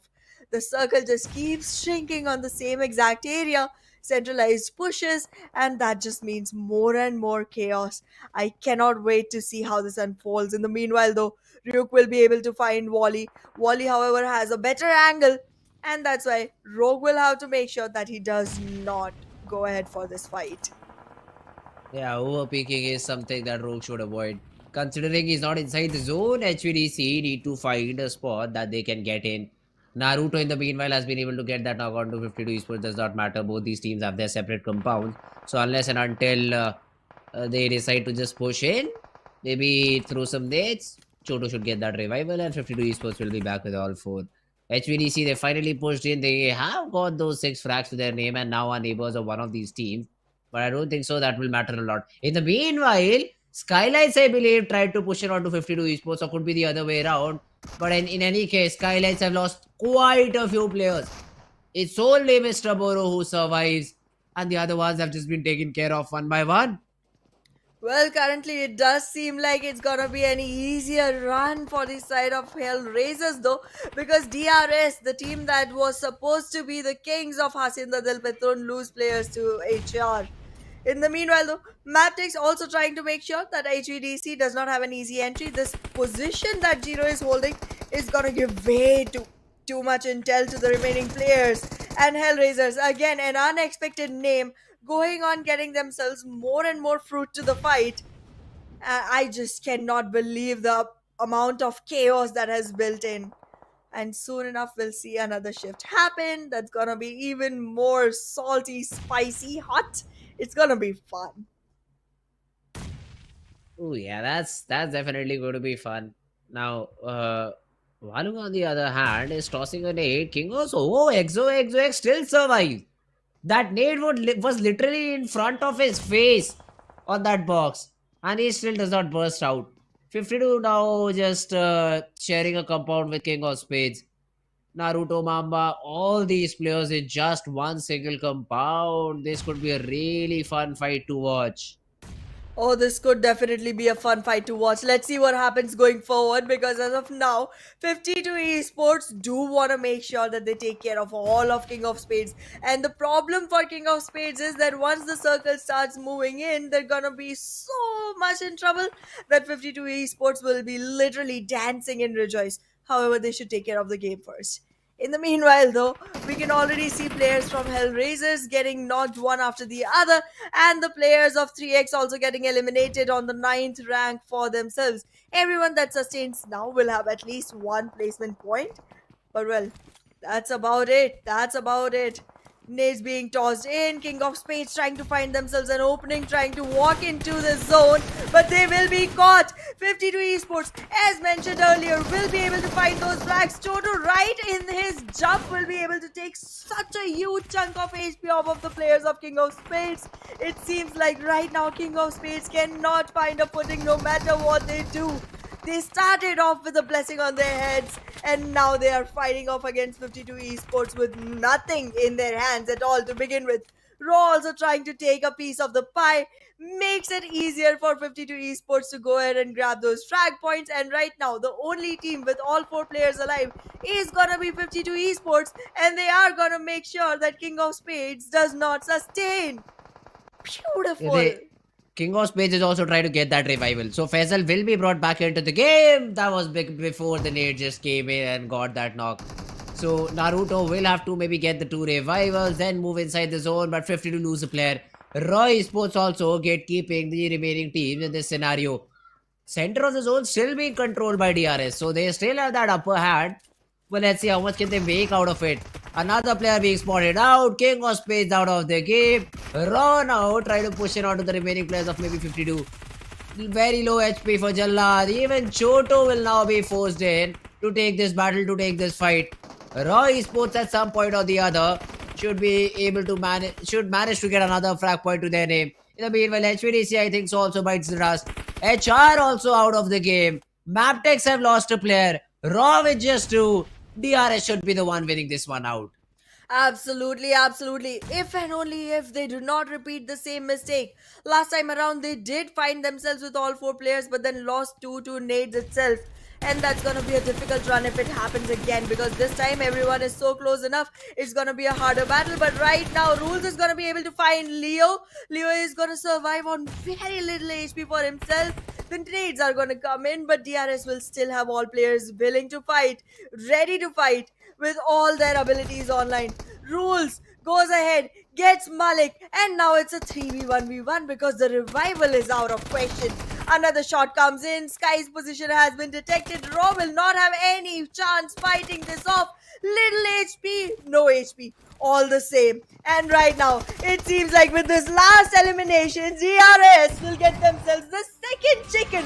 They've only had 2 games, they have won both. What is going on here? I still remember a lot of people, just doubting the side of Team DRS Gaming.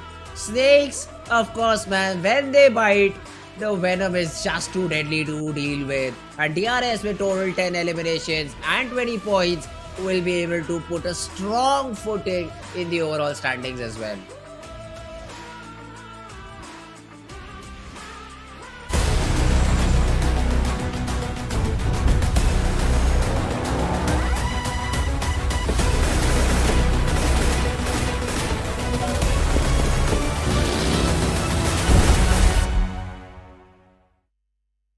In the new version, we've upgraded the security system. There are also some big updates to the real-time review system. Let's check them out. In this update, investigators can use the Eagle system to review suspicious players in real time during matches. Cheaters no longer have anywhere to hide as the investigators' vigilant eyes keep them at bay. If a player is caught violating the rules, investigators can report it in real time via the Eagle system. Once a player violation is confirmed, the PUBG Mobile security team will promptly impose penalties to maintain a fair gaming environment. Concurrently, we've added a new damage distribution chart and icons to the video progress bar to assist investigators in making more precise judgments. In this update, we've also added a bullet trajectory display, grenade trajectory display, and an unobstructed 360-degree view of the target to make it easier for investigators to make judgments when reviewing. If you have any questions about this update, please feel free to leave a comment. See you next time.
What a game, man. What a game we saw in the map of Miramar.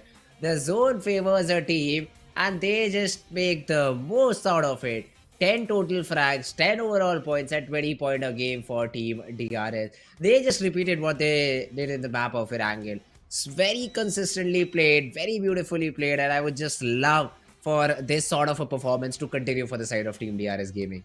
Absolutely. I mean, I remember when we were doing fall season PMPL SA for the side of the SA region teams, and then there were just way too many votes coming in for the side of DRS. It was always DRS favored voting from the side of audience. And today we finally see why. Because Yeah, there we have they it. literally started off with a blast and they continued it through. I mean, it was Hacienda del Pedron circle, and you know me, whenever it is that circle, I go for DRS. But then I was like, yeah, they just won a match. It's not gonna be like another one in the row. So I thought maybe, you know what, T2K, they have no fights coming in, but then the T2K gets eliminated instantly after. And then we see DRS get themselves the second chicken, and I'm like, what is even happening right now? Like, we just started off. Where is the competition? Yeah, here it is. Correct prediction number 1. Correct prediction number one. They're the cool glasses that I usually love to wear. Man, what a game from DRS Gaming. It just predicted them out of nowhere. I thought 4 MVs in a fight. Now, usually what is happening is that 4 MV, they get into this battle, they get into this fight. They usually lose a player and play the 3-man squad. And I thought that would be enough this time around. So In the new version, we've upgraded the security system. they won the previous game. Hopefully they do it this time around. I don't even know where they dropped. I did not even remember at that time that they dropped in Hacienda del Petron. Yeah, they always But do. at the end, everything just worked out. And even Rule is also the MVP of the game. Exactly. And Hacienda del Patron is very lovingly known as King of the Hill, right? And I mean, they seem like the kings of the hill right now. Completely justified drop location for DRS. With 5 eliminations and 800 damage, the best fragging power is going to be coming in from the side of DRS again. It's again rules. I mean, he is ruling pretty well right now. And he is. The DRS definitely is doing a great job. Wally, on the other hand, as an elimination to his name, but look at the damage that this guy has Oh, done. I beautiful. think the highest in the entire lobby, but was not the MVP because the eliminations were a little bit too short. Let's have a look at the match summary as well. So highest elimination rules, yes, damage in terms of damage, it's Wally out on top. Ryuk following him with just 3 assists, and the highest healing was achieved by a guy from Team Mabetex, that is Leo. Yep. We do know Leo to be the highest fragger from the team, but he is going to be showing up on highest healing this time around because, again, the damage coming in from the side of his teammate was way too huge to neglect. In the meanwhile, though, talking about the overall points, this time around we have Mabetex coming in with 14 on the second position. The first position, as we already discussed, is going to be with DRS with 20 points. Now, here's the thing. DRS has way too many points right now. I don't think anyone has even touched 30, and they're all the way to making it into a 40-pointer in the next game itself. But if you talk about the rest of the teams that showed a lot of promise, I'm not seeing much coming in from their side. I'm not seeing much coming in from the side of 4MV, from the side of players of Agonex I8, not from the side of 7th Element either. SKYLIGHTZ Gaming is falling short. There's a lot of names that were giving way too many, belief to us to be like, these names are going to be in the top few, spots. But I don't see that happening right now. I do not. Yeah, well, that's true, isn't it? They just have not been showing up to the occasion, and hopefully, they will be able to do it in the upcoming games. But let's see if they are. I mean, 39 points from 2 games for DRS. Just insane, man. Just insane. Let's see if they can get a hat trick of anything. Oh, that would or be not. Because interesting. now this is the match of Erangel. They've done it once. Let's see if they can do it on Erangel in the second fashion or not. We'll soon figure out if and only if they do not belong to Group C, that is, because Group C won't be that's playing also this there. one.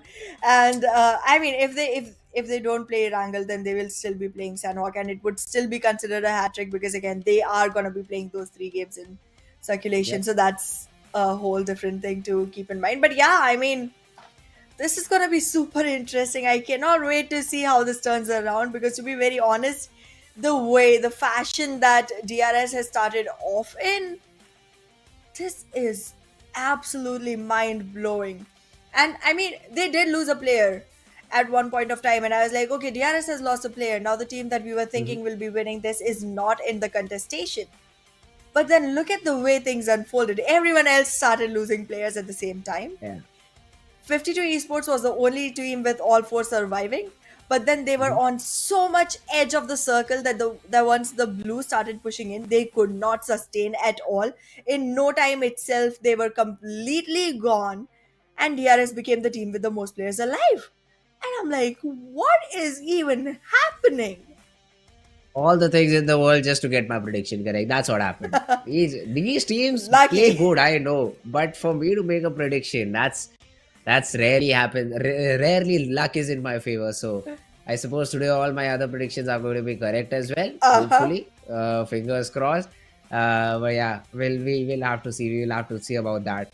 Has been a fun game. But now moving on to the second game of Erangel. This time around, I would personally say this because usually in South Asia region, whenever we had that plane path, I would say let the plane path go away from the military base area. Let's just not put it there. because again and again, Stalwart and 4M, we have that good spot. This time, I personally want the plane part to go from that Yes. particular spot.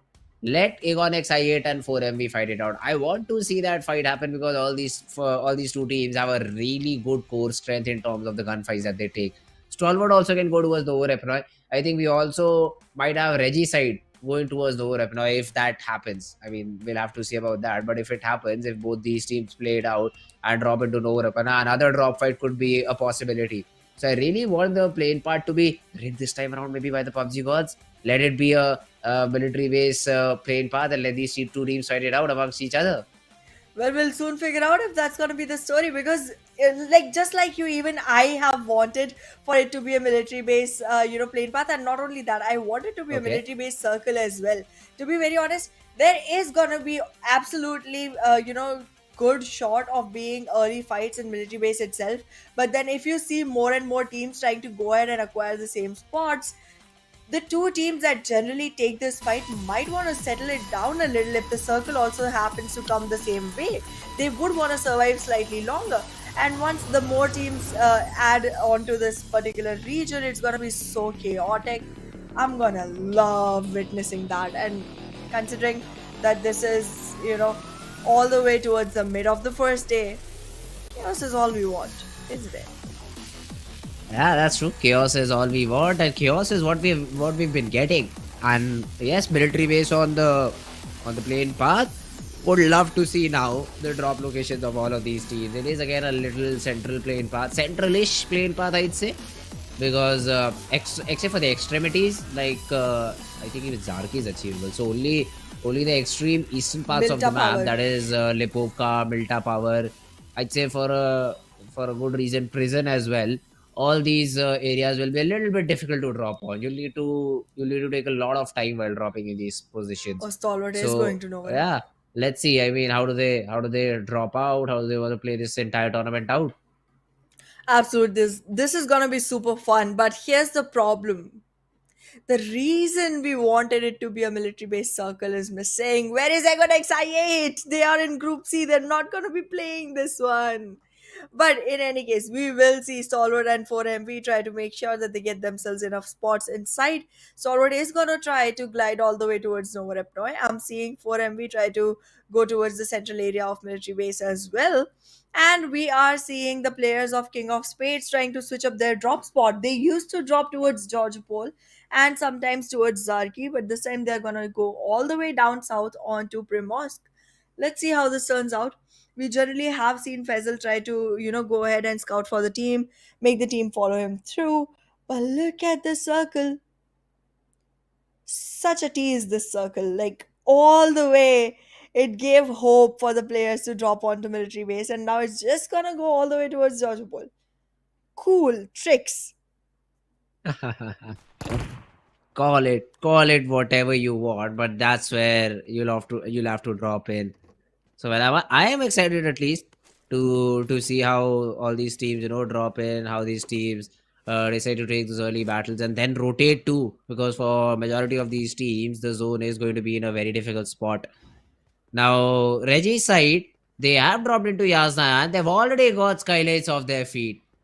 He was STFL in the regional league, and this time around it's Reggie side, but the result is still the same. SKYLIGHTZ losing a player early on.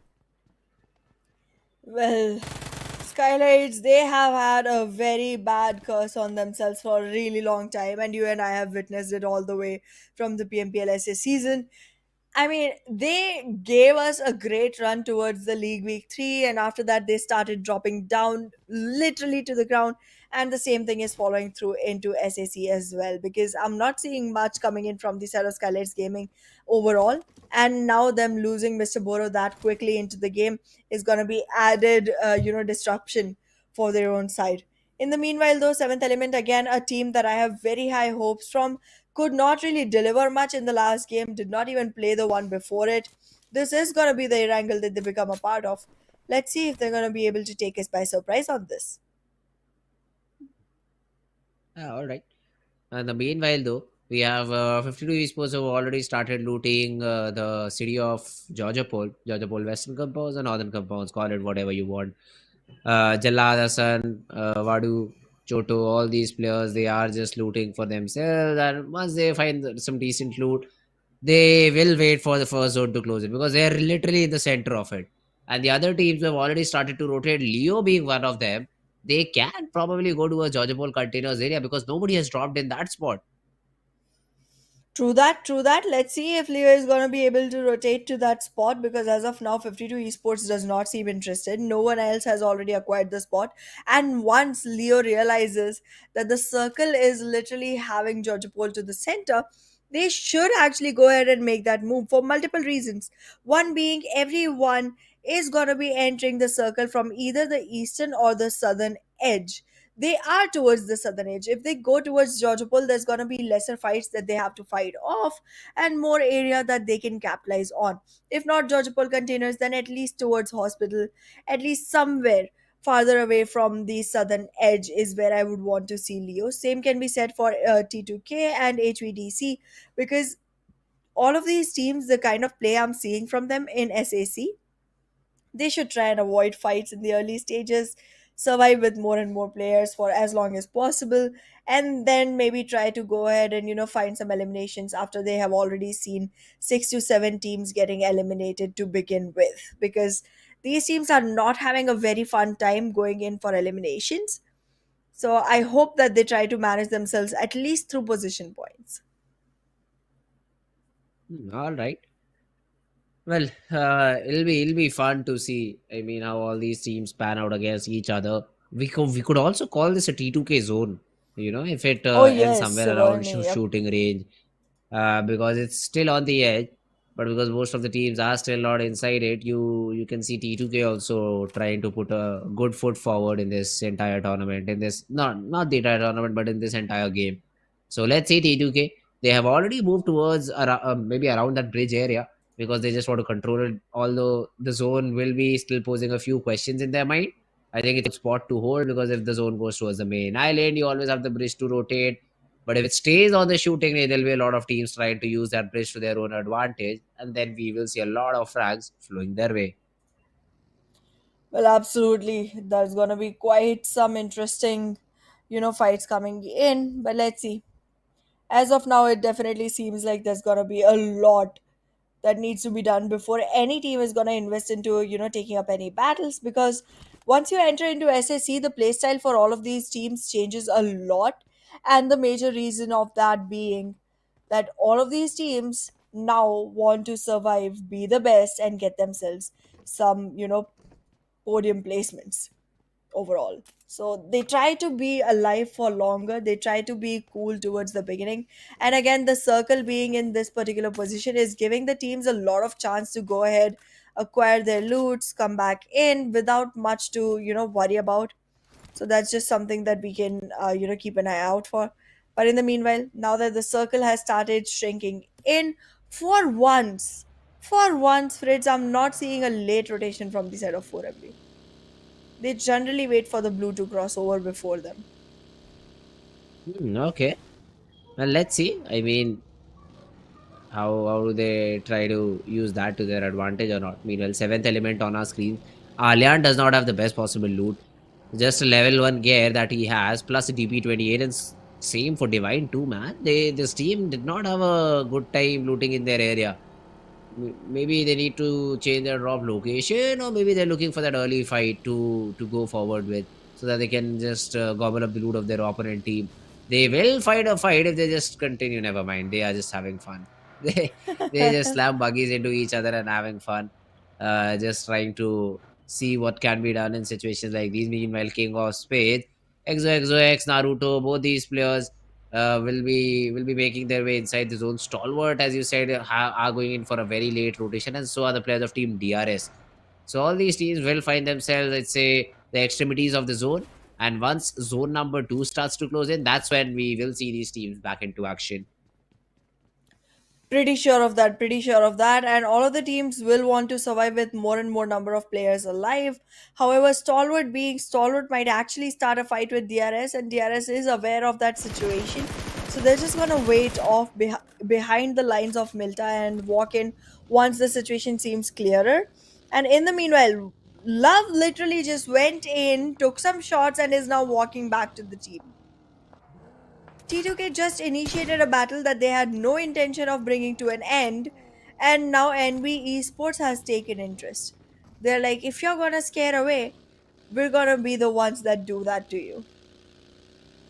And look at the circle once. It has literally constrained itself towards Georgia Paul itself. Yeah, that's true. It's a fun circle. It is definitely a fun circle to see. Now let's see dodgeable teams. How do they use it to their advantage?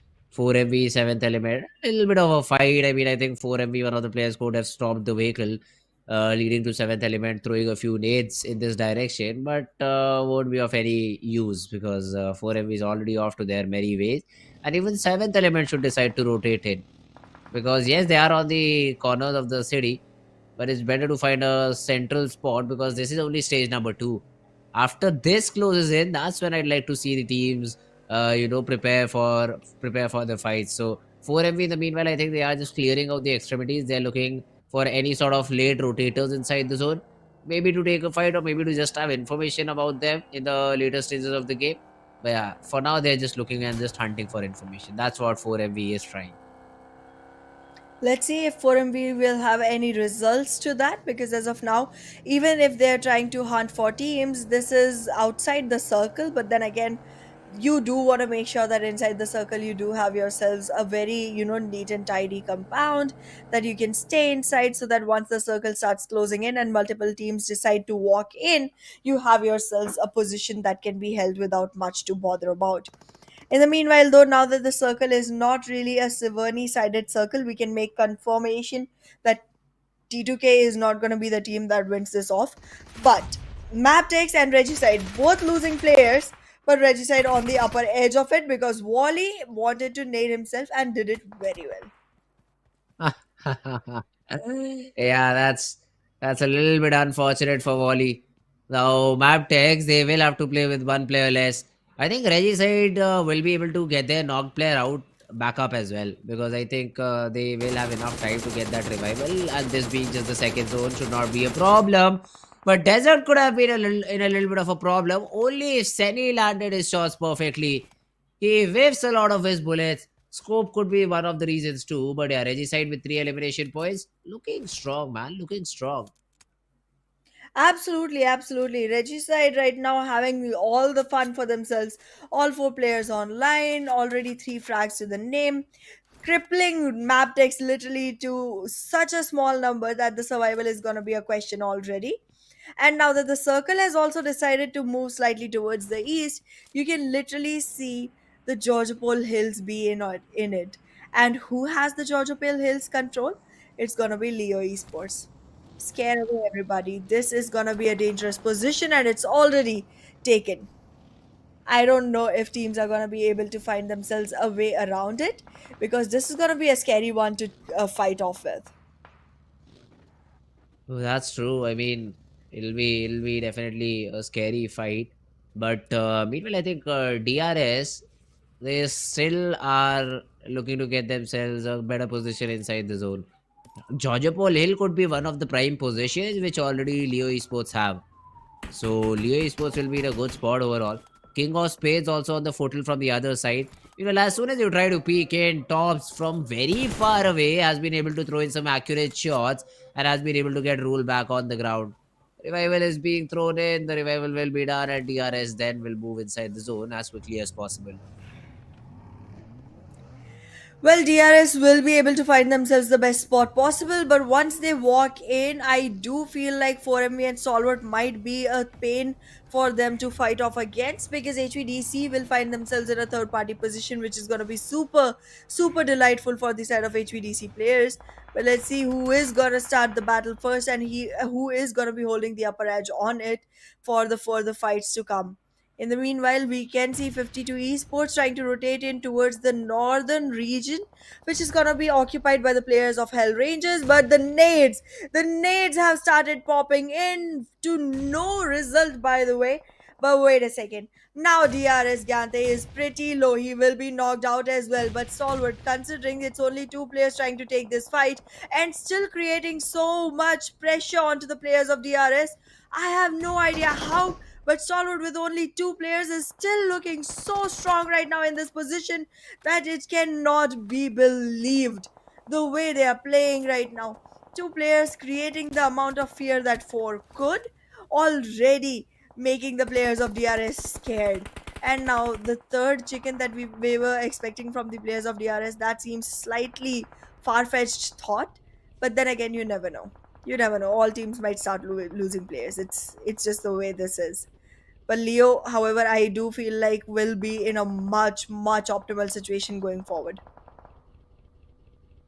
That's true. Well, Leo Esports will be in Never a mind good me. position. Okay. So Stalwart. sorry. It's just the Georgia Paul Hills got eliminated completely from the circle. It's okay. It's all good. Stalwart Esports, on the other hand, now will struggle because of a circle like this. They will have to get inside. They are just running into 4MV. I see finally figures it out and turns before it was too late. It could have been a lot of trouble for the players of Team Stalwart Esports, but now with that information, they can maybe go in for a better rotation. But do they know that Apex is so close? So up close and personal? No, they do not. I see falls. The trade is still not there, but there's a player nearby who comes in and action is essentially able to take Apex down and out of the game. Stalwart will also be able to get that revival, and with 19 more seconds left, I think the revival should be there, so will be the rotation. Stalwart found themselves a much better situation. 4MV had the early knock. They were gonna be able to go ahead and find themselves in a better fighting situation, but the separation between the players just amounted to 4MV losing one without the revival happening. While Stalwart was able to go ahead and get their player back up, also have three complete eliminations in their backpack, and move forward with that. Now, Tops is going to wait around to see that the other players are able to walk through without much problem and then follow in. Because, again, if there was going to be a fight, it better be found out by a player who's not already inside. However, HVDC, they were just so much better at the aim. Tops got knocked instantly, but the revival will happen as well. So that's not going to be as much of a problem, and they are not in a notable region, so HVDC won't be able to capitalize on this knock. In the meanwhile, 4MV trying to fight it off against players of 3X. A player gets run over. Both the teams just constantly trying to see what can be done in this situation. And if I'm not wrong, Shamir boy, it actually belonged to a different team that literally found themselves way too many frags but never a chicken the last season around. But this time he's gonna be able to be in 3X and get himself more and more frags onto 4MV.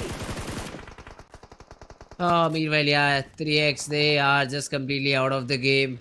Cairo did get a vehicle elimination, but 4MV and Stalwart Esports, a joint operation between these two teams, will make sure that SR3X will just have only one more player surviving in the game. And let's see for how long can Cairo survive. It's a little bit of a raid battle happening. Cairo has been tagged up a little bit. The vehicle run over is being attempted, but I don't think so. Yeah, Cairo is just out and about. Stalwart Esports, 6 frags, and I think the Giants are coming back into action. Well, the Giants sure are. Stalwart Esports, with the number of frags they have right now, do look like a very promising contestant for this particular map, for this particular match. And if they're able to go ahead and redeem themselves for the performance they had in the last one, it would be a very optimal situation. In the meanwhile, though, 52 Esports and King of Spades trying to fight it off among themselves, and Leo, as I mentioned earlier, they had to get back down from the Georgia Paul Hills, did get caught in the action by Action himself, and now it seems like they're gonna have a really tough time trying to rotate into the circle.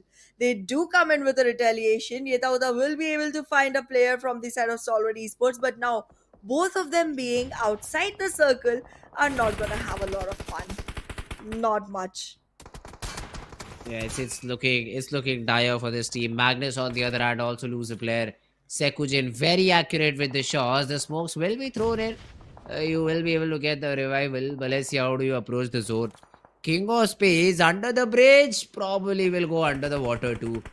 And they won't be able to breathe either. So King of Spades will be in a lot of troubles if these nades land. Sanchir, on the other hand, is taking care of Regicide's guy, and Noki out of the game. Well, Noki does get taken out of the game, and Regicide with one less player will find it harder to go forward, as will every other team that is losing players in the meanwhile. But NBeSports, with all four alive, will be able to create so much trouble for the side of King of Spades.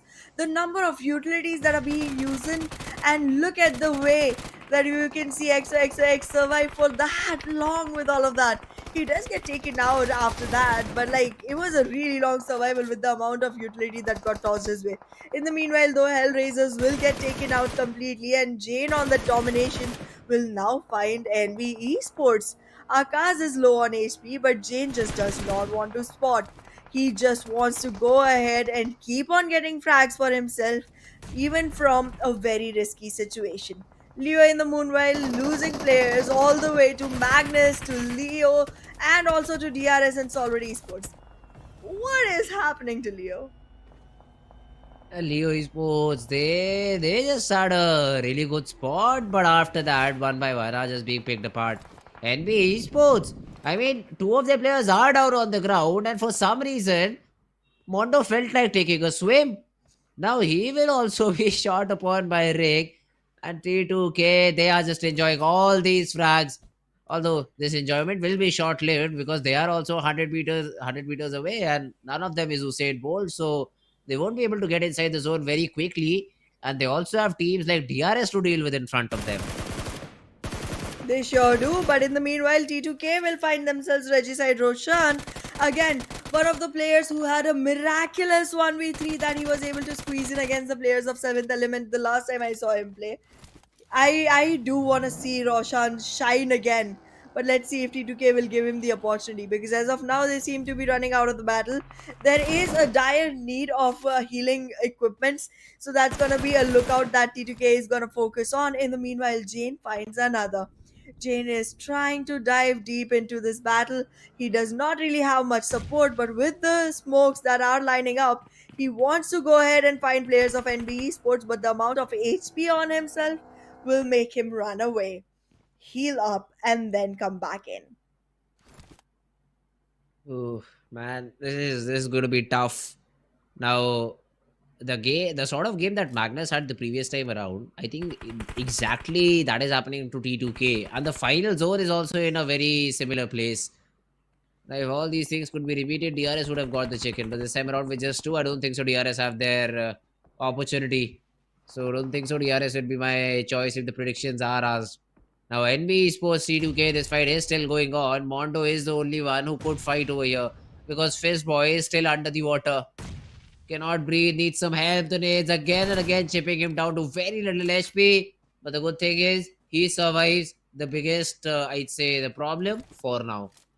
Because he just survives for now, not for long, because the zone is not also not with them. Plus T2K, a 4-man squad. That fight is not going to be easy. Absolutely. T2K right now on a roll will be finding themselves good number of frags, will be surviving with all four, and Magnus, a team with 13 eliminations in the last one that they played, is right now stuck with only 2. Now you cannot really blame them. There's a lot of teams that are stepping up. Stalwart got 8, T2K got 9. If you're not able to face players, how will you pick them apart? Regicide got 7 for themselves as well. Like, a lot of teams have way too many frags, and that means you have lesser players to spot. In the meanwhile, though, HVDC trying to march right onto 7th Element, and this Nitrous School squad, I want to see how they turn out to be. Oh, Aero though is the first one to get a knock, although there's a counter knock by a nade that Goku bot sent in. Oh, T24 is just trying to bounce those nades off of the wall. That's another good nade. Aero falls. Ryuk has been taken care of. So HVDC, they came in for a fight, but they're taking a beating over here.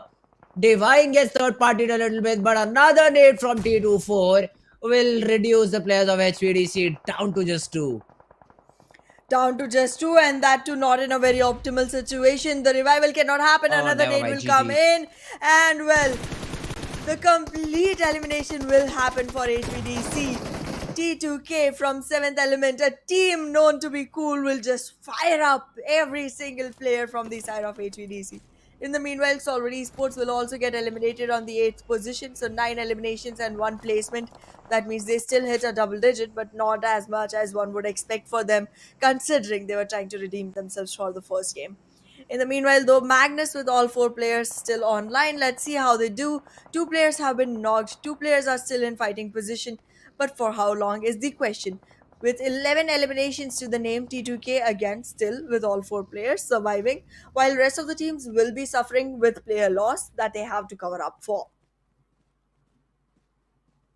All right.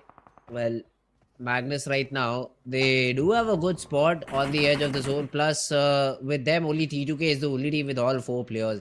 And I think Rig might just get eliminated as soon as he tries to cross the river. Jane is also in the water, so probably he is trying to figure out the last remaining player of SKYLIGHTZ Gaming. That is no fear. Just trying to get that final frag confirmation. Meanwhile, DRS this time around without any eliminations will be eliminated. No fear falls to Divine Scarel. And one by one, the players have been just taken down. Rig, he is trying to make it across to the other side of the map. But there's a lot of heavy fire being thrown in from the side of Team 7th Element. But look at the zone. It falls in the favor of the 2-3 guys of T2K who are inside the zone. Even Regicide's player in between that fight of 7th Element and T2K survives on the little piece of land that is present behind a rock. Exactly, Roshan will be able to find himself in the top 5 teams and probably in the top 4 because 4MB might soon be eliminated. In the meanwhile, though, if you take a look at Magnus, they are still trying to find themselves an entry point, and it's gonna be difficult considering the whole southern edge is being watched by the players of 7th Element. Rig now gets spotted, but he has walked in with his vehicle right into the water, will be swimming out, but the moment he does, I seem to feel that T24 OP will be able to get that frag for himself. But wait a second, he decides to move back. He decides to walk right into the vehicle with Divine and reposition himself. T24 OP getting knocked on the ground makes it difficult for the players to find more and more frags, and 7th Element now with only 2 players is gonna find it very hard to make it through. Oh, 4MB out and about. T2K 13 frags already to their name, and even though the zone was not with them, they seem to have a bombastic performance this time around. The only team in their competition, Magnus Esports. Only and only if they can eliminate Magnus in the next few zones, they should be the ones coming out on top as the victors. I mean, 7th Element will be also another team to look out for, but with a 3-man squad, this is looking a little bit difficult for them to do anything about it. Now, T24 has been spotted down just behind the rock. The zone is also not forcing him out till now. So XMPL cannot do much about it. Has 2 nades, but the player is a little bit too far away. Rig in the meanwhile gets 1 knock, but Zibian is instantly present over there to get that trade. Well, Rig definitely does get knocked down now, but he will be brought back to life soon enough because there's very close presence of another T2K player who's going to be able to go ahead for that revival. And T24 OP from the side of 7th Element does not really have much to hang on by because 7th Element, after losing another player, are standing with only 2. Regicide has only Roshan trying to flutter the frag, but if you take a look at Magnus and T2K, both these teams have all 4, and 7th Element losing another will make it easy for Magnus to go in for that frag. But Finny getting knocked down will give another opportunity for T24 OP to actually come back forward. But then again, considering he's a solo survivor, he won't actually do that. T2K, however, aware of the information, will go ahead, confirm the frag, make their numbers look brighter than sun. Now Roshan being the one in the fight, a ring around the roses and the frag for Jane. It's a big wave, Roshan.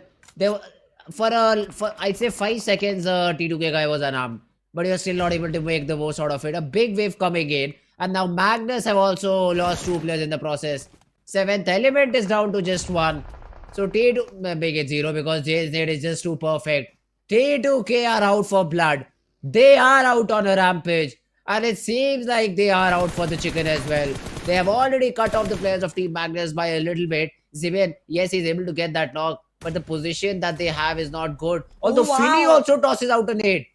Now suddenly a 4v2 gets converted into a 2v4. Finny is trying to take some shots onto Jane, but then XMPL tries to cover for his teammate. Zebin is down to very little HP. He also needs to reset, which he will. But Zebin gets taken down. Jane with some good shots. And now it's a 2v1 in the favor of T2K. T2K might actually be able to have the highest fragging chicken today. Look at the way they're playing. They already knocked Zibian, and if Jane is able to confirm that frag, he will have 9 to the name. Let's see if the second nade is gonna be right. It is! It is! Jane will be able to get the last 2 frags as well, and with 10 eliminations for Jane alone, this is gonna be a huge chicken dinner for the side of T2K. Bombastic performance. This is the one that deserves the adjective. Oh my god, 18 eliminations overall, 28 total points. T2K overall rank, #2.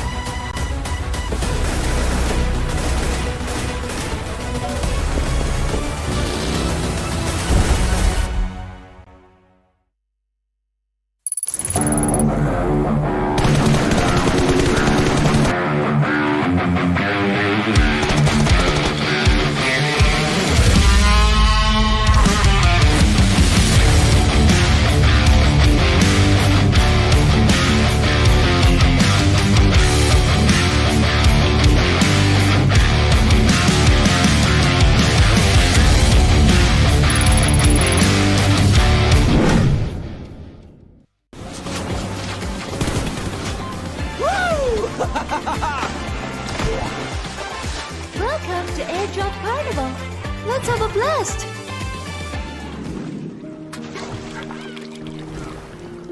This is for you.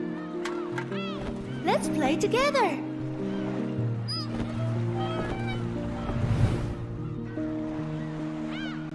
Let's take a break.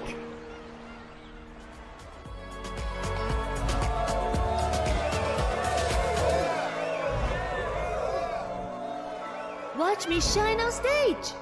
I hope you can remember me.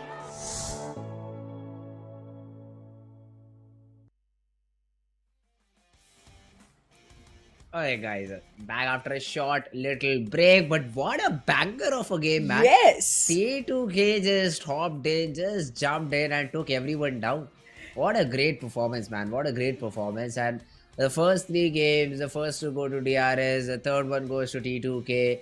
These teams have been having one hell of a day. Huh? The entire Nepali region just woke up and chose violence today.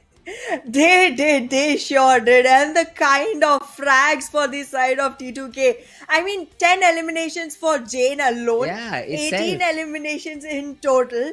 And a 28-pointer chicken for T2K. How do you compete with that? On the first day, they just started off with a very impressive performance. It's just, I mean, I would have to literally go ahead and repeat your point. They chose violence. They woke up and chose violence. Yeah, that's true. I mean, man, T2K, DRS, even there was another squad of Magnus, but that was only for the game number 1. After that, we did not see them in game number 2, but this game number 3 also, they were sort of quiet. They did come in top 3, so consistency has to be given to the side of Team Magnus Gaming, Magnus Esports, I believe. But when it comes to chickens, man, that's where T2K is thriving. That's where DRS is thriving. 2 games back-to-back, phenomenal. This time around, the third game was not the best possible one for DRS because they had 0 elimination, ended on the 7th spot, so they only have 1 point from this game. They just made it 40 points from 3 games. So that's how the game entirely went. But yes, it has been a fun 3 games in this tournament till now, and would like to see, man, how does it continue. If it continues in the same way, if T2K can perform in the same way, it will be fun to see what they can do in the entire tournament itself. Absolutely. I mean, it's going to be super essential to see consistency coming in from the team that is giving us such an amazing performance on the first day itself. But again, considering the way their performance was in the last tournament that we had right before this, I feel like consistency is something that T2K kind of lags behind in, but let's see if they're able to change that around. I'm seeing only 9 eliminations for the side of Jane. I think I definitely thought it was going to be 10. because the last two frags were taken by his mate. But let's see. I guess one of them was play zone. I don't know. But yeah, with 9 eliminations, he's still looking super good. 966 damage. I mean, half the eliminations of the squad were taken by this player alone. 50% of the job done. That's about it. That's where TDK Jane is able to show the best possible performance and has become the MVP of the game. Now we'll also have a look at the other players who did a great job in the game. So except for Jane, who were the players who stood up for their team. Rick, 5 elimination, 1,000 plus wow. damage for the guy. So it was like Rick was getting majority of the knocks and Jane was just confirming it. Or majority of the damage. Like Rick gives 90 damage, Jane 1 bullet. Bro, I got a frag. So cool, so cool, huh, Jay? So cool. So stealing frags of your own teammate. But it's fine. It's all fine in PUBG Mobile. So Rig was would be a little bit salty, but 5 eliminations is not that bad. Zibian from Magnus got 4. XMPL as well showed up in the tally with 788 damage, 3 eliminations overall, and T2 4 from 7th element. So all these players, they had a great impact in the game. If we talk about the match summary, it's more like T2K's team card with a little bit of addition from Regicide's Roshan. Exactly. Jane with highest elimination, Rig with highest damage, Turulov with highest assists, and then Roshan for the highest healing done. I mean, T2K did go ahead and step up all the way to a next level in this particular match. But then again, we do have to see how much they are going to be able to deliver in the coming ones. This wasn't a T2K circle. It did not go towards Siverny or shooting range, but they still got themselves out there. And a team that we used to keep saying was bad at rotations, this time rotated multiple times and got themselves the chicken dinner as well. And that too in a very dominant fashion. Yeah, let's have a look at the match rankings too. T2K, of course, we've already seen this. 28 points is what they got from this game, followed by Magnus, who had 13. Regicide in the third spot with 11 points. 7th element with 11 points as well. So all these teams are slowly and steadily coming back into contention. Stalwart only 9. Eliminations great, but when you talk about the placement points, it's not that good at all. But yes, man, Stalwart, 4MV, all these teams, they just perform on the last day. So still waiting for that for day number 4 to maybe let the teams give them a little bit of slack till day number 3. Day number 4 is where they perform. Exactly. I have similar history report for the side of Agonex i8 as well. But well, as of now, we are going to be walking into the 4th match of the day, which is going to be on the map of Sanhok. 70% luck, 30% skill. Right away, just let me clear it out. And you look at the graphics as well, guys. Just behind us, somewhere around there, you already see the map being. So even if we forget to tell you, figure out. I know you guys are smart enough to figure out what's going on. So just look at the graphic behind us, figure out which the next map is going to be. For now, is going to be the map of luck. Oh, sorry, the map of Sanhok. So if the zone does not fall in your favor, you're done for. There's just no way, because 8 teams will shoot on you. Don't think so. That's a position you'd like to be in. So maybe or carry 15 smokes each player, so that you're able to smoke the entire left zone, so that you're able to get inside it as effectively as possible. But sometimes that also won't work, because then there's a team right above you who is taking some shots. I'm just fed up with this map. But again, we'll have to see how these teams pan out, how these teams will be able to perform on this map. Absolutely. Sanhok is gonna be one fun ride, because again, as you mentioned, there's a lot of luck involved in a game like this, and we will be seeing a lot of teams come back into the fight, into the contestation. We will see Agonex i8 play this one out, because they weren't here for the last one. We will see players from the side of Raw as well show up after a match's break. So Tough also will be showing up on this one, and I think even IHC sat the last one out. So all these 4 teams will be able to finally step in and give their performance to us. In the meanwhile, if you talk about the plane path, let me just tell you, you don't need to talk about the plane path. Everyone reaches everywhere with no problems at all. This is a tiny little map which is very easy to navigate on. But again, let's see who's gonna be going where, because it seems like Agonex i8 and Stalwart might be finding themselves on to boot camp. Yeah, boot camp. Is there a fight happening around boot camp as well? That's another big question that we have. But yeah, guys, with that, we also have a little bit of a change on the cast today. So I would love to welcome Hassan. Hassan, welcome to the stream, man. I was missing you. I wanted a little bit more details into all these Pakistani sports because I am completely blank. But yeah, Regicide right now in that fight against Team Liquid. Team Leo. Yeah, definitely, and that will be a heck of a fight, I must say. But Team Leo, they had some plans for R3G, and now R3G have lost already 3 of their players. Last man standing, Noki it is, going against Liquid, and Liquid will take care of this final one, and it's over. I wasn't expecting Leo to be this, I would say aggressive toward R3G, because R3G are the one pretty aggressive. But this time around, they had some different plans, and Magnus is down as well. What is going on? And the third Pakistani team. I mean, this is the fastest start that we have ever had till now in the entire tournament. This is just crazy, man. This is just crazy.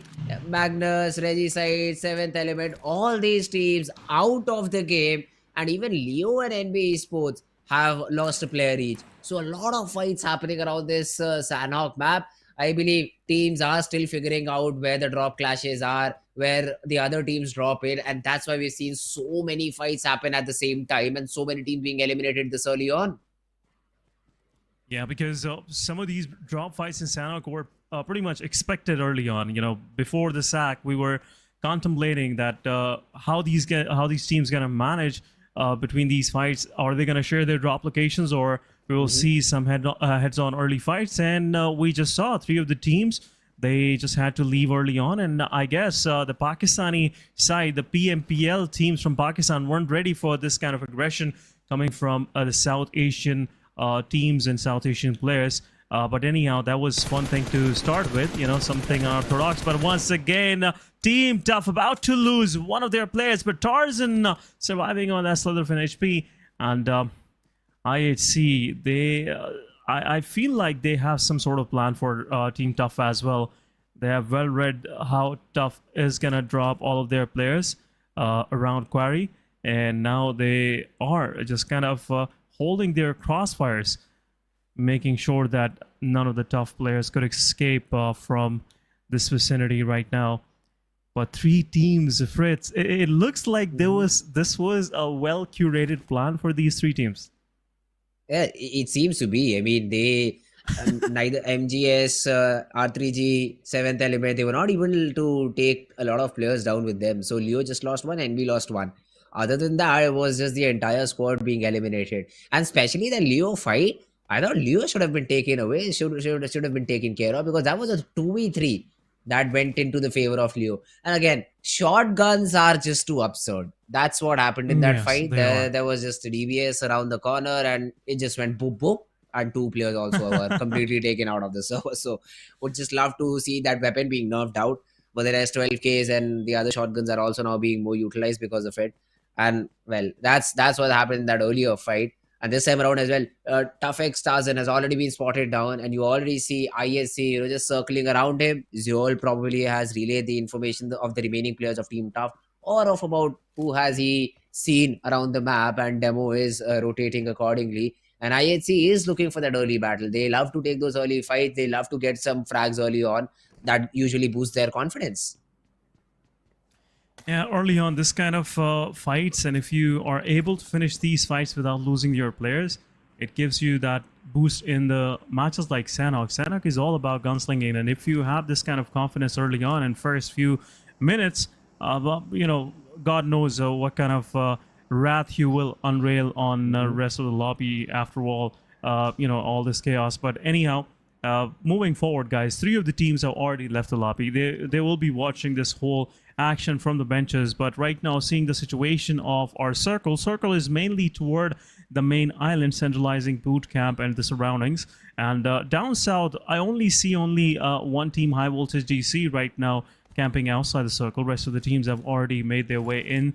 But at the same time, on the Camp Alpha Island, Sky, Raw, as they are well known for their late rotations, are now just planning to actually step their foot into this party, which is about to happen. But right now, a lot of these teams, Fritz, the way they are placing themselves right dead center, as I can see HR, they have moved in early on. Looks like there will be some sort of a quick, compact chaos situation between all of these teams down there.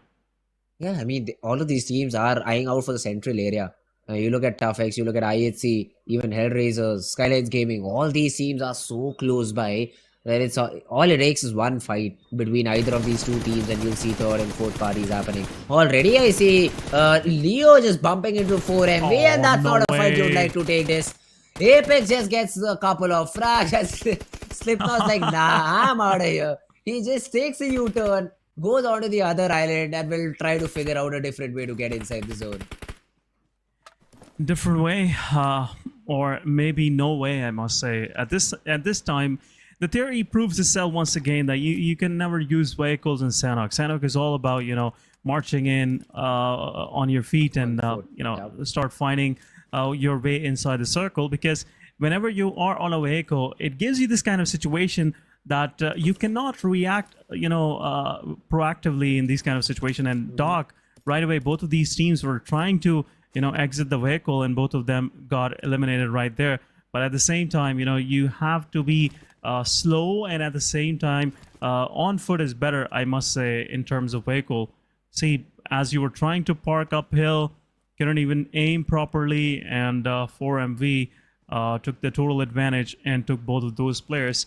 Right now, this been a chaotic start. We have seen almost 14 to 15 players already leaving for the lobby. One more shift on the circle as well. On the side, let's give you guys an update where circle is now moving slightly down south and giving a centralized shift, you know, centralized position to bootcamp.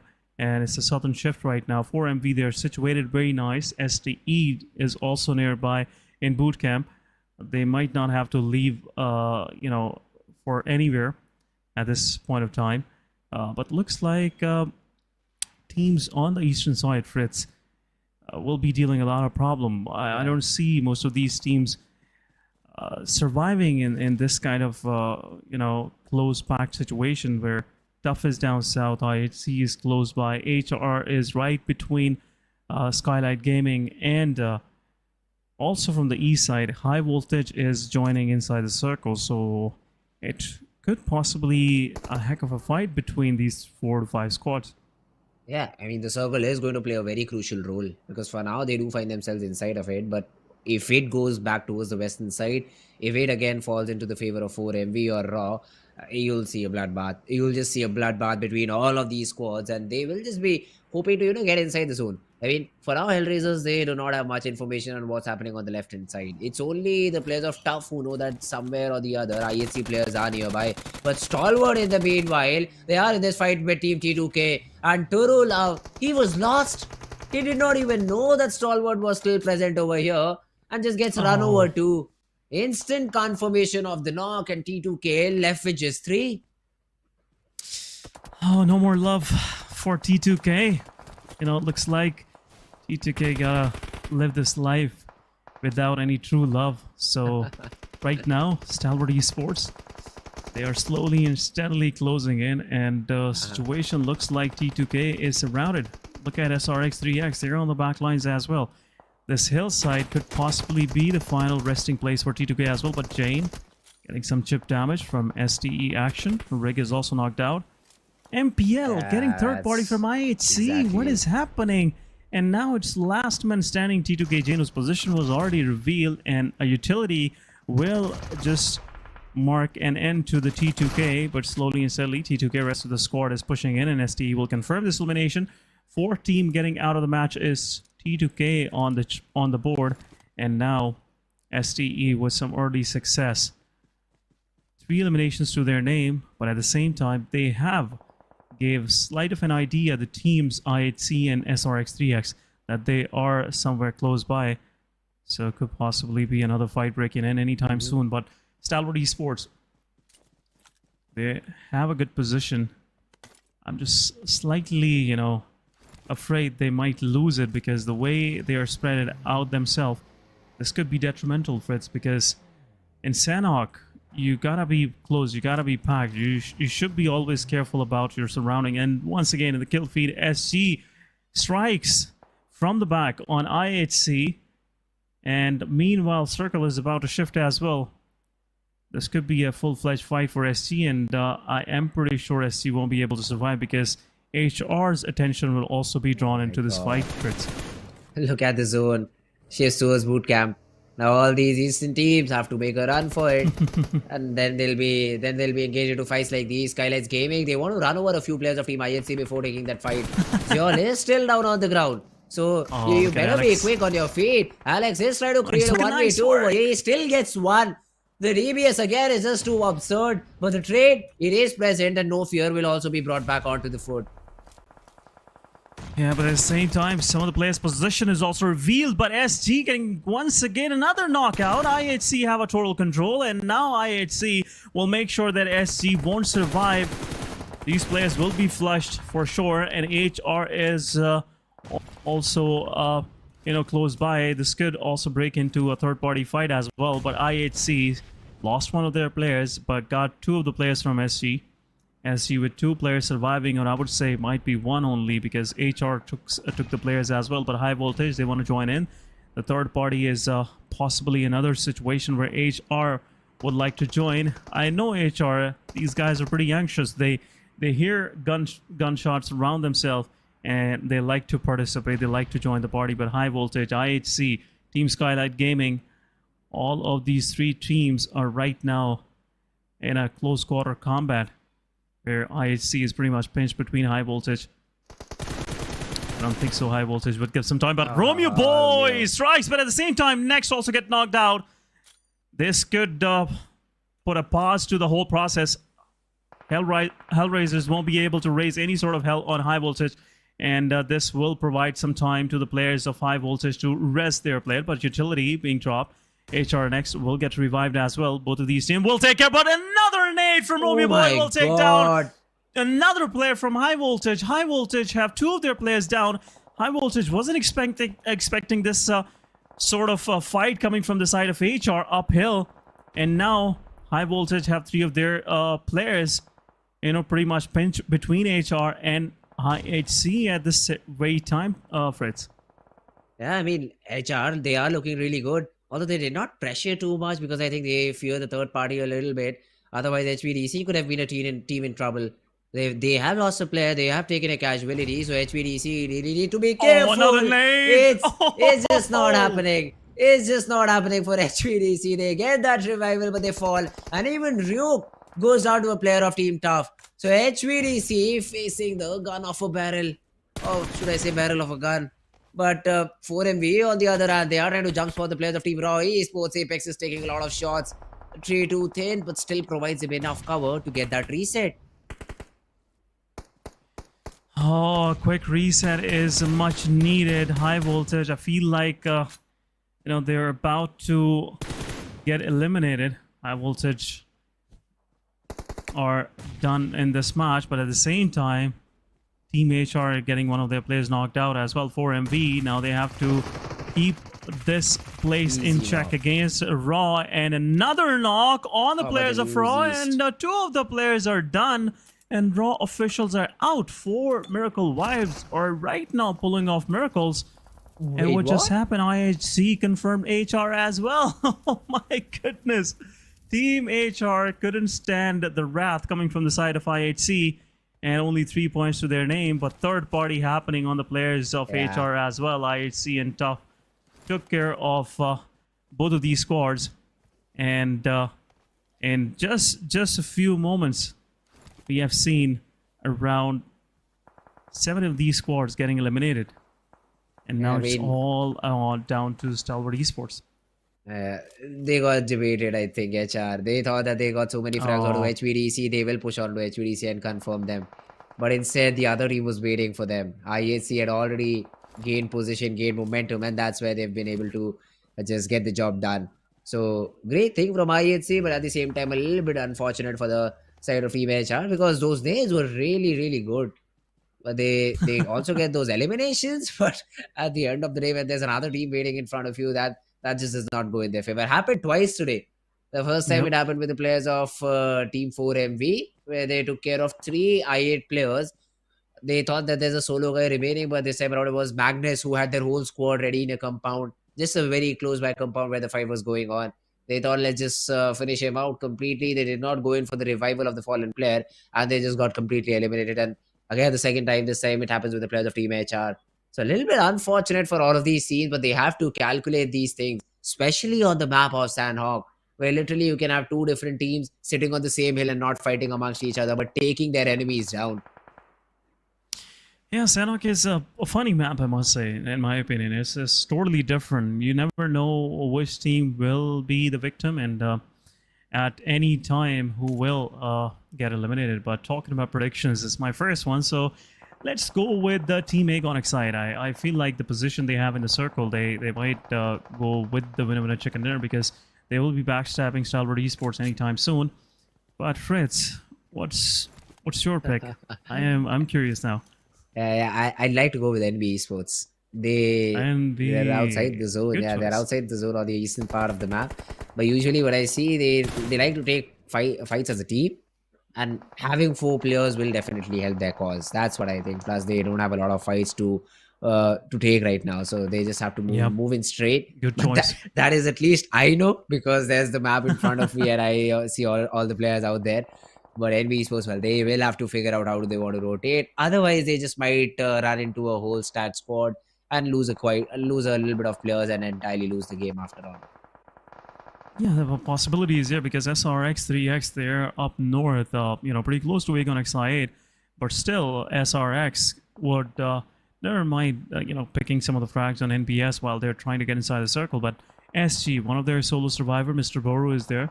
At the same time, IHC can pinch down the players of NBeSports, but 3X, they're pushing forward. Knights get eliminated. Fallik's position is already revealed, but Nade will go in and will confirm one of the players, but the utility from the side of NBeSports also joins in. Agon-Excite got one of their players knocked out. Cairo is still low on HP, but will get confirmed. Agon-Excite will take care of them, and SRX3X with only 1 elimination to their name got eliminated, but at the same time, Agon-Excite will pick up their players. NBeSports on the other side, confirming some eliminations on the players of IHC.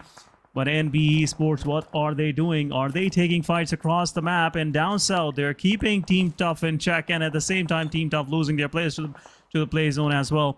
Agon-Excite, 4 Miracle Vibes in the Stalwart Esports right now in a very favorable situation to win this one, but Tough losing players right, left, and center. Leo will take some of their fair share as well from Tough. And M7 get eliminated as well. NBeSports with utility will take care of the final player of IHC. Godless low on HP. Tarzan gets eliminated to the zone, and Tough gets off for the lobby on 8th position. NBeSports Mondo confirming the elimination, and only 2 players of NBeSports are left. I'm not sure, Fritz, if you're still, going with your pick, but at this time, I don't see like NBeSports with, favorable utilities or resources to actually win this one. Yeah, NBeSports, they're in deep trouble because even the zone in a way is not the best possible position for them. But hey, let's see. I mean, let's see if they're able to do something about it or not. Stalwart look in a very, very good position overall. In the meanwhile, we have 4 MV just throwing a barrage of utility at Slipknot.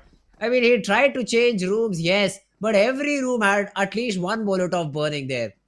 Slipknot is not able to escape the wrath of 4 MV, and they are also able to confirm another frag. Great job done by them, but this will give away their presence. I8 going in a little bit aggressive. They want to see how much map control can they get, and that's a really good thing because just being constricted to one single compound won't win you the game. Essentially, you would have to move out of there, and them taking the initiative right now where there are a lot of fights happening around the map. That's the best possible way to go about it. Yeah, that's a possible way to go about it, but NBeSports right now getting gate kept.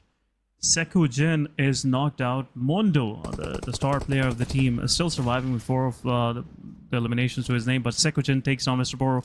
At the same time, 4 MV's Baron takes down Sekujin once again, and 3 of the players from 4 Miracle Wives are pushing forward, but Mondo have some plans, but a jump shot from Doc 922 will confirm, but STE at the same time, they want to confirm those eliminations. Agon-Excite on the back lines will get some time for themselves to actually get inside the circle, but Stalwart Esports, they are getting peppered on from the back. Agon-Excite, Uzum confirms one of the kill, and Fallik will take the last man standing of 4 MV down to 2 of these teams. 4 versus 3 it is. One of the players from Stalwart Esports is already knocked out will get revamped as well. That will be an interesting fight. But angles from Aegon XI8 are really subliminal, I must say. Team STE top will have no idea where exactly the player is, but IC will strike, take down Falak, will get confirmed right away. 3 versus 3 it is, but IC get knocked out in the process. Team Stalwart Esports, they are right now on the receiving end. Aegon XI8 pretty much in a total control, but IQ confirms IC and takes down Action, his last man standing top right on the rooftop, and we'll see this happening to his team from up high. And at the same time, Stalwart Esports top. Let's see if he will be able to clutch this out. 3 versus 1 it is. Aegon XI8, a hard team to clutch on, but Blue Zone is the worst enemy of esports at this very moment. Aegon XI8 realizing the last player have to get toward them, and that's the reason why they're not over-aggressing. Uzum on the flanking angle. There you go. A push coming forward. Players are closing in, and now they are gatekeeping the circle. Uzum once again strikes hard, but gives a chip damage. Players will push forward. Confirm the elimination. Aegon XI8 wins the winner chicken dinner. Oh my goodness. Match number 4. The final match of the day. I believe so for them, but I'm not sure which group Aegon XI8 is. I haven't checked the groups yet. But pretty much a good match coming from the side of Aegon. Hey, great job done by Aegon XI8. We were hoping that they will finally show up. They did. They did in the map of Sanhok. They did.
Alright guys, welcome back after this short little break that we have. And Ehsan man, you are back with a bang, huh? As soon as you get in, you are asked the prediction, it's correct. I mean, I did get one correct, but it was against Ahana. And this time around, you came in, it's like you just came in and the Pakistani region felt the wrath and they are back into contention. They are actually, you know, the funny thing was, it was a pretty obvious one because the only deciding fight in that situation was with that 3x versus Aegon XI, because the only imminent threat that Aegon XI had in that very situation was 3x, and once they dealt with 3x, it was over. You know, I didn't see Stalwart Esports winning that fight 4v4 if they will have that kind of cover line right next to the swamp where Aegon can play. So yeah, sure, it was, you know, I would say a hit piece. You know, I was just trying something in the dark, but yeah, there you go. I got it right. But anyhow, that was heck of a match, I must say. Yeah, that's true. I mean, so many early fights, so many drop fights, so many clashes happening as soon as we just jump into the game. Never seen this before, man. Never seen this before. But if we talk about the MVP of the entire game, that has been a player from Team Yes. NBeSports. So Sure. 5 eliminations to his name, good number of damage. But this is sort of a give and take in the map of Sanhok. If you take too many fights, you are bound to lose players. And essentially, the greater objective of winning the game cannot be achieved if you take too many fights in Sanhok. Sanhok is all about keeping a balance between fights and keep moving inside the circle, because NBeSports, while their focus was more toward the fights, they took against 4MV, SG. So during that process, it was pretty imminent that they will lose one of their players. But let's have a quick look at the players, top players in focus. We have Mondo, then Godless from IHC did a great job against Tough versus Tough and HR and High Voltage DC as well. Again, at the same time, Raw, they had a good start, I must say, but they lost their players against 4MV once again. The bootcamp hill was pretty much under control of 4MV for a long time, and they took a total advantage of that. But Doc 922 and Baron once again coming with some good numbers. So total of 7 right on this graphic for 4 Miracle Vibes. So again, another good match for 4MV. But let's have a quick look at the match summary, guys, and it's more about, I would say, NBeSports summary, where Mondo just dominating 2 different fields, where highest damage and highest eliminations. Assist goes to Apex 922, and at the same time, highest healing was done by IHC. I'm still confused how IHC, put themselves in a position where they had to heal this much. But anyhow, IHC took a great fight against High Voltage and HR. Yeah, that's true. I still do not understand the objective of highest healing, but hey, we still have it. But if you talk about the overall match rankings, I 8 eliminations, total 18 points on top, followed by 4MV. So even though they ended up 3rd in the game, but they had total 10 eliminations, which helps them to put on the 2nd spot. Then comes in NBeSports with 13 points, and finally Stalwart. So Stalwart, even though they usually drop in bootcamp, the final circle was around the city of bootcamp, still were not able to make the most out of the situation. 11 points, sitting on the 4th spot, followed by the other teams as well. IHC, Leo, Roy Sports, SKYLIGHTZ Gaming. Now, all of them, they have to perform a little bit better, because we're already done with 4 games, and none of these teams have been able to make their way in the top three teams even till now. So that is something they need to be careful about. They need to be a little bit more consistent. But the 3 games that have happened for Raw and DRS, they have been able to get themselves all the way up to the top 2 spots. DRS with 40 points and Raw Esports, the placement points are very low, but when you compare the eliminations that they've got, it's the highest in the entire tournament. Yeah, right now elimination points, they're pretty much focusing more on the elimination points, because in this new meta, in this new point system, if you are good with getting farming some of the elimination points in the matches, you might get some placement points as well. But more of the focus of these teams right now is elimination points. But looking at the second page, top 20 20 teams are right now, I see 3 or 4 teams, or I would say 5 teams from PMPL Pakistan right down at the bottom, 16, 17, 18, 19 and 20th. And rest of the teams also, R3G is on the second page. It's quite an irony, I must say. R3G, seeing them here is not something I was expecting on day one. But anyhow, sometimes you need some time early on in a tournament to settle in and just feel comfortable to actually start fragging out. But at this very moment, I see like last match we are about to go, and that's where the real deal is, the big map. And let's see who got the nerves and the strength to actually hold on that long for 30 minutes and eventually win the game. Yeah, that's true. I mean, me and Hana on Des were talking about the biggest rivalry, at least for us, that was the champions of Pakistani region and the champions of SA region. So we had 4MV and Team Aegon Excited, and both these teams usually drop in military base.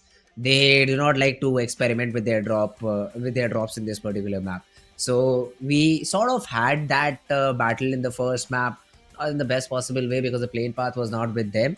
But this time around, I believe we will see that fight happen, and the plane path will be in both the favor. That's what at least I hope. So Aegon XI8 versus 4MV, that's a fight I am still looking forward to. The only team that got 2 chickens today in the meanwhile was DRS.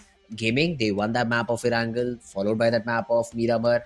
But then T2K, they showed a really, really good performance, man. 28 frags overall, and were able to take out that game. But now for the final Erangel game, I mean, it's going to be tricky because the zone has not been very consistent. I mean, we sort of have seen the ruins area being continuously in the zone for the past 2 Erangel games. Let's see if the pattern repeats itself thrice in today's day or not. Yeah, let's see, because we've been seeing some consistent play areas formation in first 2 Erangels as well, and now as you said, might be we see the same thing happening once again. But ruins in God Cup, these part of the map are pretty obvious. Even though whatever side it is, you will find some part of these areas to be inside the circle, and it always makes it interesting because it's an open space, and it's hard for teams to even hold on to these kind of positions. You're always in a constant battle and constant worry that someone might go up on your back and get you guys flushed pinch you in between and get you guys flushed. But so that's the reason why most of these teams tend to not play around ruins, and mostly we see these places pretty much vacated. Even in the previous map, as Magnus Esports, they were trying to cruise inside the circle. They chose to go toward the water town rather than going toward the ruins, holding on to the shorelines of the ruins and that, I would say, the riverbank. But again, it's all about the mentality. It's open space. Nobody likes to take that risk. But anyhow, guys, we are about to jump into our match, the final match of the day, and it's Erangel once again. Talking about the plane line starting from the North Shore Pole, going down south toward Melta Power and Nova Ripnoi. So a pretty nice plane line, diagonally cutting the main map. And in my opinion, Fritz, this is kind of a dream plane line where every team can, go toward their favorite drop location, except some of these, extreme extremities. Yes, like Kamishki's, Zarki, Primosk. Some of these places are out of reach, but rest of the map is pretty much accessible. Yeah, I mean, usually what we saw that Leo like to rotate towards Primos, but this time around they've changed. Probably adapting to the fact that Stalwart won't be there around the city of Gatka. So Stalwart have sort of these 2 different drops, depending upon the plane path. Their primary drop is Novorep. So if the plane path helps them reach Novorep, now that's where they go. Otherwise, they loot somewhere on the shores around Gatka and Query. And after that, they look forward towards that first fight to maybe win it out and then take the loot of their opponents. That's the basic objective that Stalwart approaches the game with. But this time around, Leo should be really happy. No Repnoy on the plane path, so Stalwart is going to drop in that spot, no problem whatsoever. And no early drop clashes as such. I mean, we still might see a few players maybe, clashing in terms of rotation. So if Mabetex go towards the mansion area where they might find the players of team NBeSports, so all those sort of singular battles might happen, but no major drop clashes, for which I'm really grateful, because all these teams will be given time to loot, then rotate and probably convert all the fights in the near coming future into 4v4s, into where they should feel a little bit stronger as compared to these individual battles. Yeah, but again, being a player myself, and also the fans at home right now in Pakistan, they like to see some early fights. They like to see some victims falling early on. But right now it's I would say another peaceful day in Erangel, and no early casualties. So it pretty much indicates that later down the road, maybe 3rd or 4th circle onward, we'll see some early skirmishes happening. But at this very moment, everything is peaceful. There's nothing to worry about. DRS going to Milta once again after a long time. It's been a while we have seen them, playing from Milta. They have adjusted their drop location in PUBG Mobile Global Championship, but South Asia, they are the champs. So they're not going to make those kind of adjustments. But at the same time, right next to them, there is no one, in Milta power that they should mostly worry about. SRX3X, I'm pretty sure they're not going to poke, DRS at this very moment, because they are themselves trying to find some momentum in this competition. First day, if you're not able to get at least 10 to 20 points, it really bothers you, in the coming days as well, because once you find the right momentum early on, just like the way Aegon XI8 have found for themselves a chicken dinner, this will really help them to even, stack on top of it some more good points and eventually get into the top 3 positions, which is, in my opinion, is their goal right now. But rest of the teams coming from the PMPL Pakistan, they have a rude awakening right now, because the kind of competition South Asia have prepared for themselves, for them, it is looking like these guys were just slightly too easy while getting in here. Yeah, well, early on in the tournament, we also did see a statistic comparison between 4MV and Aegon XI8, and IA were just leading on top. Yeah. And even at that point, Ahana pointed it out that it was a complete comeback that 4MV did in the grand finals, and the other teams were completely shut down because of it. That's why we do see Aegon XI8. Otherwise, these two teams, they can be compared, but the rest of the teams, they will have to show up to the cause. They will have to show up to the performance. And again, Aegon XI8 is the only one who has showed a great game. I'd even consider Magnus Esports to be a big threat, because the way they played they were ruthless. The first game, they were just completely ruthless. They saw a team, they just barged in onto them and just wanted to get those frags in as soon as possible. They got 13 frags while still 30 plus players were remaining. Essentially got eliminated because the play zone was not in their favor, but they were looking really good in those 4v4 battles. So I would love to see some more plays like that being made, some more fights like that being taken out by all of these different teams. And man, let's see. I mean, how the performance comes in overall in the tournament. Right now, if we have a look on the map, we have Roy Esports, very standard drop that they've taken. They like to loot with that school split and 2 of their players around this water city. So they control the map in this way in a very good manner. Plus, all of these players get decent amount of loot in the early phases of the game, so they do not have to struggle in the upcoming phases of the game. So yeah, right now still a couple of minutes left on the clock. They will just get done with the initial loot that they have, and then probably regroup together, maybe to move inside the zone number 2, maybe to get a better spot if they're already inside the first zone. So Roy Sports looking in a good spot as of now.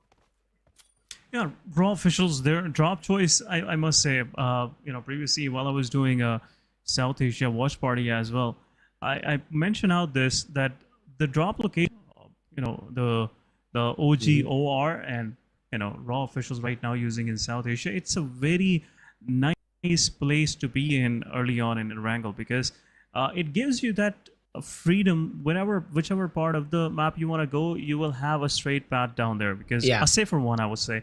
If we talk about Watertown, if you want to go south, you can go through Gatka, a pretty nice road network you can use and go through Gatka and be safe, and at the same time end up being in Quarry. If you want to go north, you have the DICE compounds going up north, Georgia Bowl, Shooting Range, Saverny.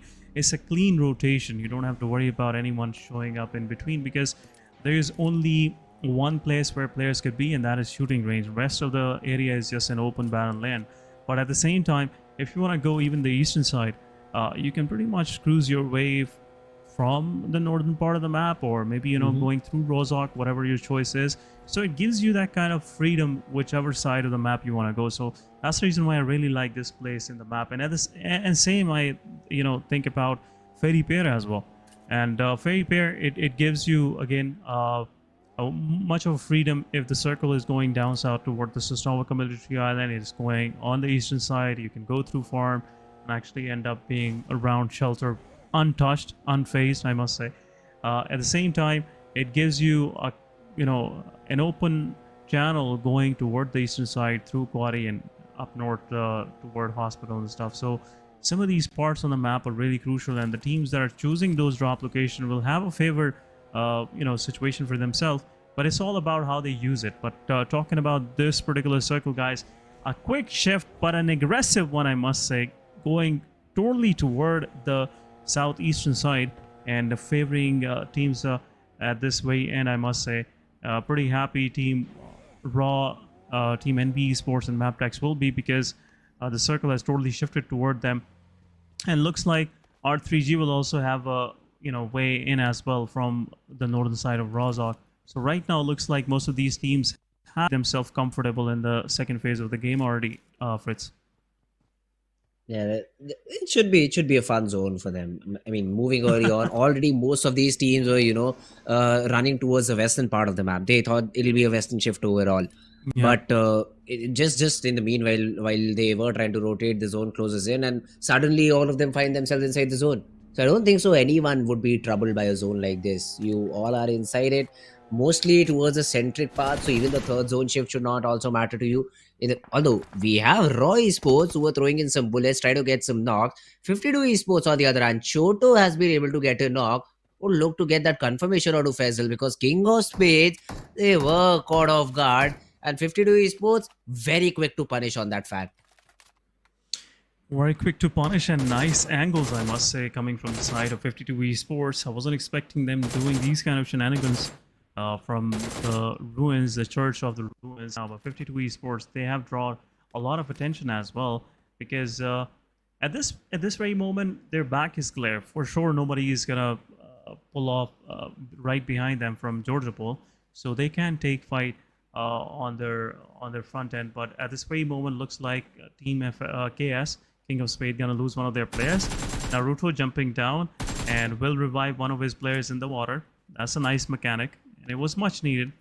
Previously, once you are knocked out and if you accidentally gets dropped into the water, you're done.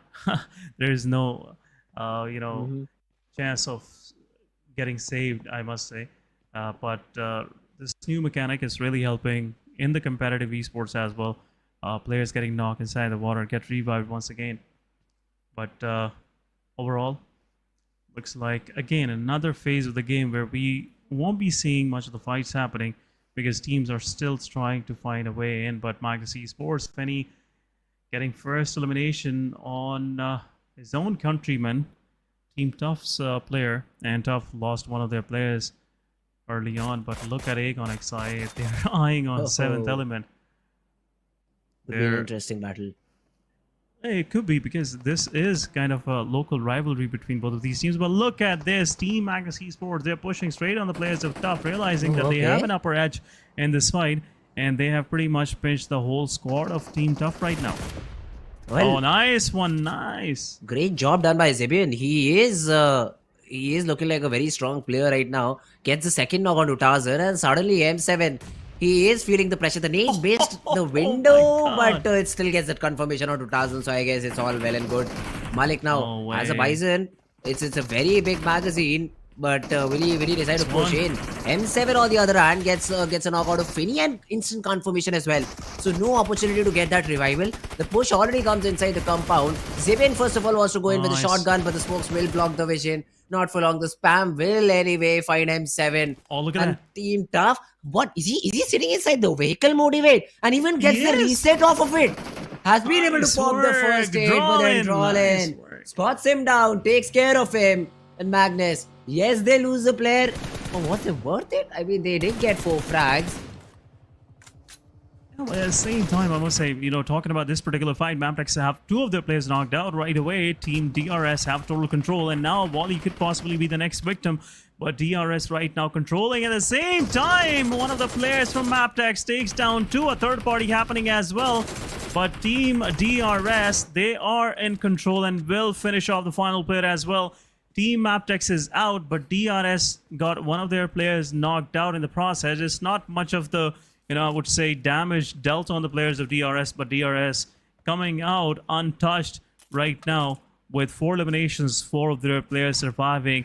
But as we were discussing about Magnus Esports versus Team Tough, it looked like Team Magnus Esports didn't, do the right job.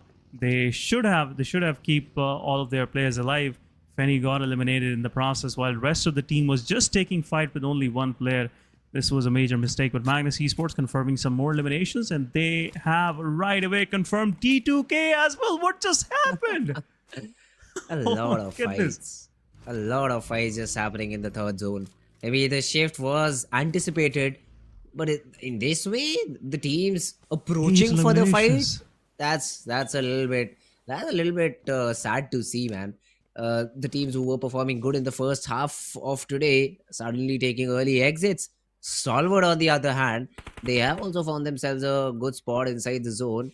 But let's see, it's a very crowded eastern part of the map, and all these teams will face a lot of difficulties while trying to get inside the zone. But again, it's time for prediction, Asin. This time I'll again ask you first and then give my prediction. I would say this is DRS match. Looks like it's a okay. DRS match because it could be a possible third chicken dinner, but at the same time, I see in this particular fight, third parties and takes down the IGL of 3x. Cairo is over. But look at this. The circle shift is gonna make it very difficult for me. But DRS, I would definitely choose in this situation. Okay, I'll go with Magnus. They literally have no fights at their hand. Entering from the western part of the zone should not be faced by any of these teams. So I think Magnus Esports, yeah, that's the team I'll be going with right now. But yeah, DRS is also an interesting choice because they do have a squad house. The only problem I see with DRS, they're just surrounded by teams. So if the zone is not in their favor, for them to get inside the zone will be a tough task. They do have vehicles and smokes and everything, but still getting inside the zone won't be that easy. And meanwhile, SR3X, they've lost a player, Cairo, but the other three players, let's see how far along can they move in this map, because a 3-man squad, it'll be difficult for them to get that chicken dinner. But at the same time, if they're able to get into top 5 with decent number of frags, that should also not be the worst result that they could have expected. Right now, losing their IGL will really set them back. But DRS getting third party as well. Delta is knocked out for sure. Rules OG will pick him up. Not a big deal. But IHC were holding inside Pochinki right next door to 3x. That fight didn't happen. That is interesting because in Pochinki, if you are, it's pretty much a legal tender for you to actually take a fight. This is the drop location of this is the hot drop of Erangel. For sure, you should claim Pochinki for yourself. But Aegon Excite making their moves, and right now they have placed themselves in a very nice place inside the circle. And I'm really liking that, the way they have placed themselves, because they're right next door to 7th Element, and even though circle shifts north, there's not a major stretch they have to cover. What a nade! And they can also gatekeep, but what a nade coming from the side of Akazo. Takes down 2 of the players of Stalwart Esports. One of them will get confirmed, but DRS Killer Whitey gets also knocked out in the process in the kill feed. But Stalwart Esports, they will go for the revival for sure. They cannot lose their players like this. But NBeSports, they have realized that they have somewhat a control of the situation, giving some damage to the players of ST once again. Gante on the other side takes down ST Nurzed, and at the same time a third party happening. R3G losing their players. What is happening? Raw officials, they jumped into the fight, but right now they're confirming eliminations on the player of R3G. Noki confirming another one, will get one of his player up as well. But look at this. This shot can confirm the final player, but a third one getting down from the side of R3G. Senny is the last one standing. He was going to make an angle on the players of Raw officials, but third party from the side of 52 also happening, confirming elimination points on the players of Raw. Last man standing, Malik it is, but R3G, they have lost it all. They have 3 of their players eliminated, and only Senny surviving right now, who is also getting damage from Malik. It's an open area and will get confirmed. It's over. Malik confirming the elimination, and R3G is out from this match. Yeah, I mean, Raw and R3G, they traded evenly in the close battles. But at the end, it was basically the fight between the people who were supposed to cover for them, and Malik having a better angle in the entire situation is able to land the final blow. The meanwhile, Aegon Excite as well have been able to confirm a frag. Zyol, great angle onto the DRS guys, and this is the problem that I was talking about. NBeSports on one side, IHC on the other. How do they try to rotate? Godless is the one who gets that knockout to Gyante. Delta is quick to trade though, so you still have to be really careful if your team IHC, and Demo somehow is being shot out by the players of NB. A lot of teams taking interest in this battle, and if IHC has to move 100 meters inside the zone, I think this is game over for DRS. 3 teams in the close vicinity. The maximum they can do is get one of their players inside the zone while the rest of them try to give cover to him. Yeah, in the process, DRS, they traded one, but Godless will get revived once again. But DRS, they're pushing on the players of IHC who are somewhat separated. Only 2 versus 2 it's happening on this end of the map. But NBeSports from the backlines have moved away as well. Now DRS have to take care of this fight. It's a 4 versus 3. Killer is already eliminated. Smokes are being deployed right now. IHC Zol trying to take some fight, but at the same time, some utility and a third party happening on the players of IHC. In the kill feed, NBeSports Fistboy take care of Magnus Esports, and at the same time, Zebian will get confirmed as well. Gyante getting knocked out inside the play zone. It's a 2 versus 4 now.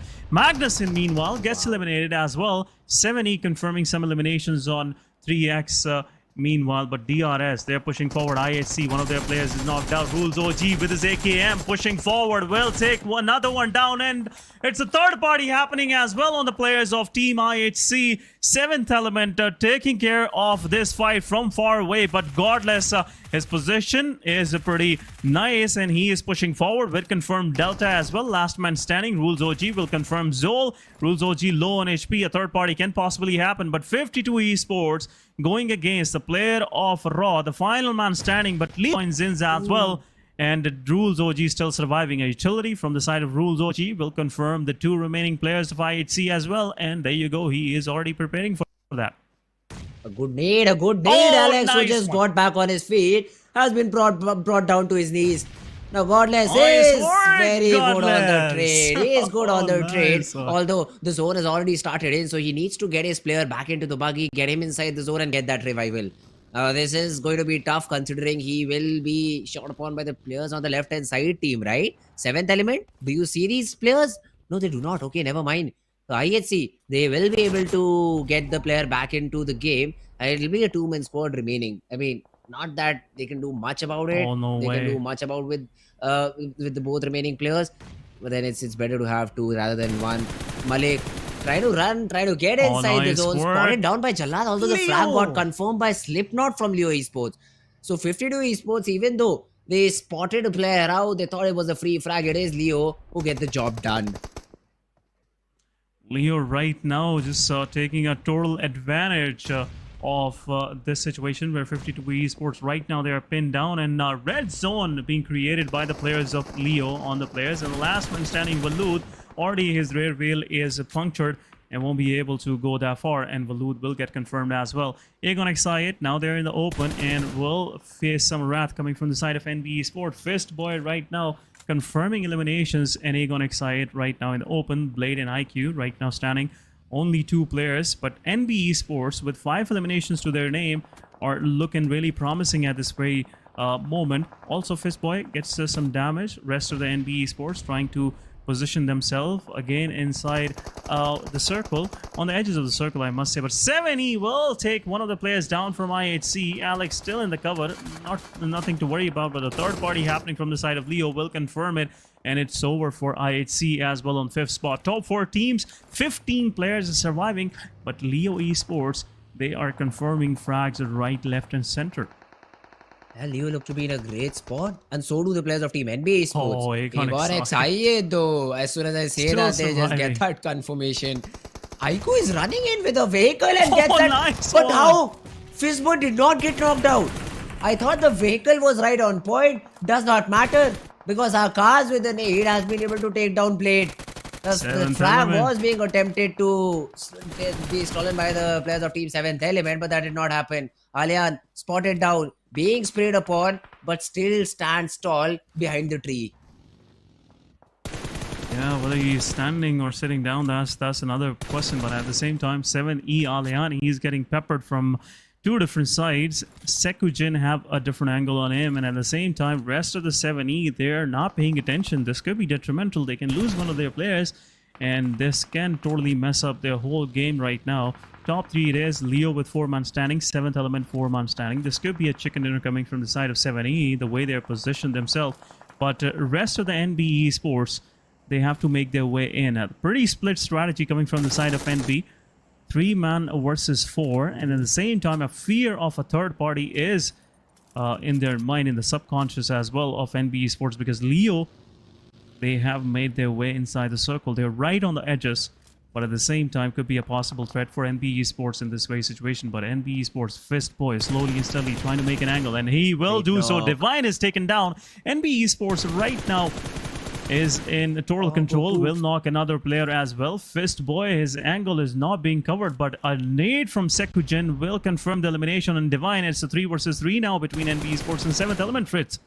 It's a very interesting battle because Leo is also taking interest as a third-party team. Although good counter knock by Goku. He says, if you miss a shot on me, I'm not giving you a second opportunity. It's a very good frag confirmed too at the same time. Leo. But yeah, Leo, it's just a game in their favor. It's just a game grabbed by them because look at the position they have. The entire zone is being covered by them. They are letting the players of 7th Element and NBeSports fight it out. And after that, once the stage number 7 completes, they will just have to run towards Leo and get eliminated at their hands. Although, as soon as I say that, Liquid with a very aggressive, maybe a vehicle push in onto the 7th Element guys, or maybe just try to get some information. T24 is being naded by Slipknot. He is trying to get that knock, although till now hasn't even been able to get significant damage all that much. Yeah, not much of the damage. It's a kind of a unique roadside ridge that 7th Element is using for themselves. But Leo versus NBeSports is about to happen, but this time around Fist Boy won't be able to save himself from this rundown coming from the side of Liquid. Liquid, still pushing forward. This guy have just smelled blood, and now he wants more. NBeSports losing another player, and now down to their last man standing. Vehicle elimination to Liquid, and last player of NBeSports is also being hunted down by the side of Leo. Leo want to take this fight without any, third parties. Exactly. Missing their fight as well, and that's the reason why they wanted to confirm the last player of NBeSports. The player is spotted out, and it's over. Leo versus 7th Element. It is the final fight for the chicken dinner, 3 versus 4.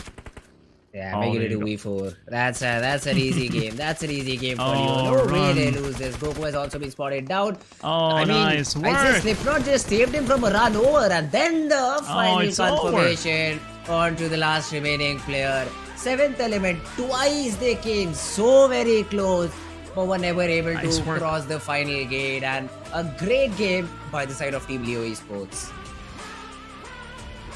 Nice work. Top 3 it is for Leo, and got 20 points.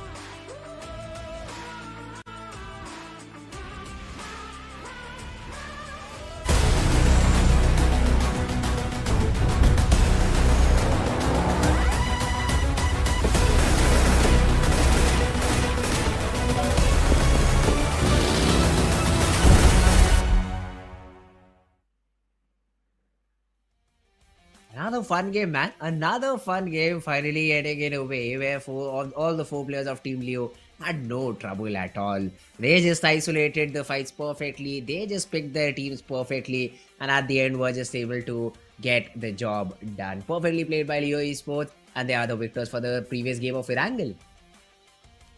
Yeah, once again, it was the final, game, and they wanted to end on a high. And Leo Esports, the way that decision, going to ruins and capturing those compounds right, I would say northern side of the Pachinki, that was, I would say, the master move which helped Leo to hold on to this, very situation pretty nicely, and that's why they got the winner with a chicken dinner for themselves. But guys, we'll have a quick look at the MVP, the most valuable player of the previous match, and I'm pretty sure it will be someone first from maybe Leo or NBeSports, because NB kept themselves pretty busy, but it could be someone from Magnus Esports as well, because they confirmed 8 eliminations in the very first 2 phases of the game. Yeah, that's true. Even DRS had 8 eliminations before getting completely eliminated. So that's another team that had a great game overall, but were not able to close it out. So we have seen teams getting good number of eliminations, but then again falling a little short in terms of the placement points. You could blame the zone, you could blame anyone that you want, but I personally think in 4th zone, if you're eyeing for a compound towards the edge of the zone, that's not the best possible place to hide in, right? I mean, we saw like what 3 or 4 teams, IHC, DRS, NBeSports, all just trying to be in that single compound, be outside that city of Pocheki. Not the best possible decision over there, but hey, it gets you sometimes eliminated, it sometimes gives you a positive result. But yes, MVP of the game is going to be from Team Magnus because they've been, not only he had 4 eliminations, as an 875 damage. That's a great number. 875 damage, and just see how long he survived. Only 17 minutes. That means he couldn't even get into phase 7 or phase 6 of the game. And during this short time that he had on this Erangel map, he took the total advantage and confirmed 4 eliminations, 875 damage, and just 141 healing. So well-deserving MVP.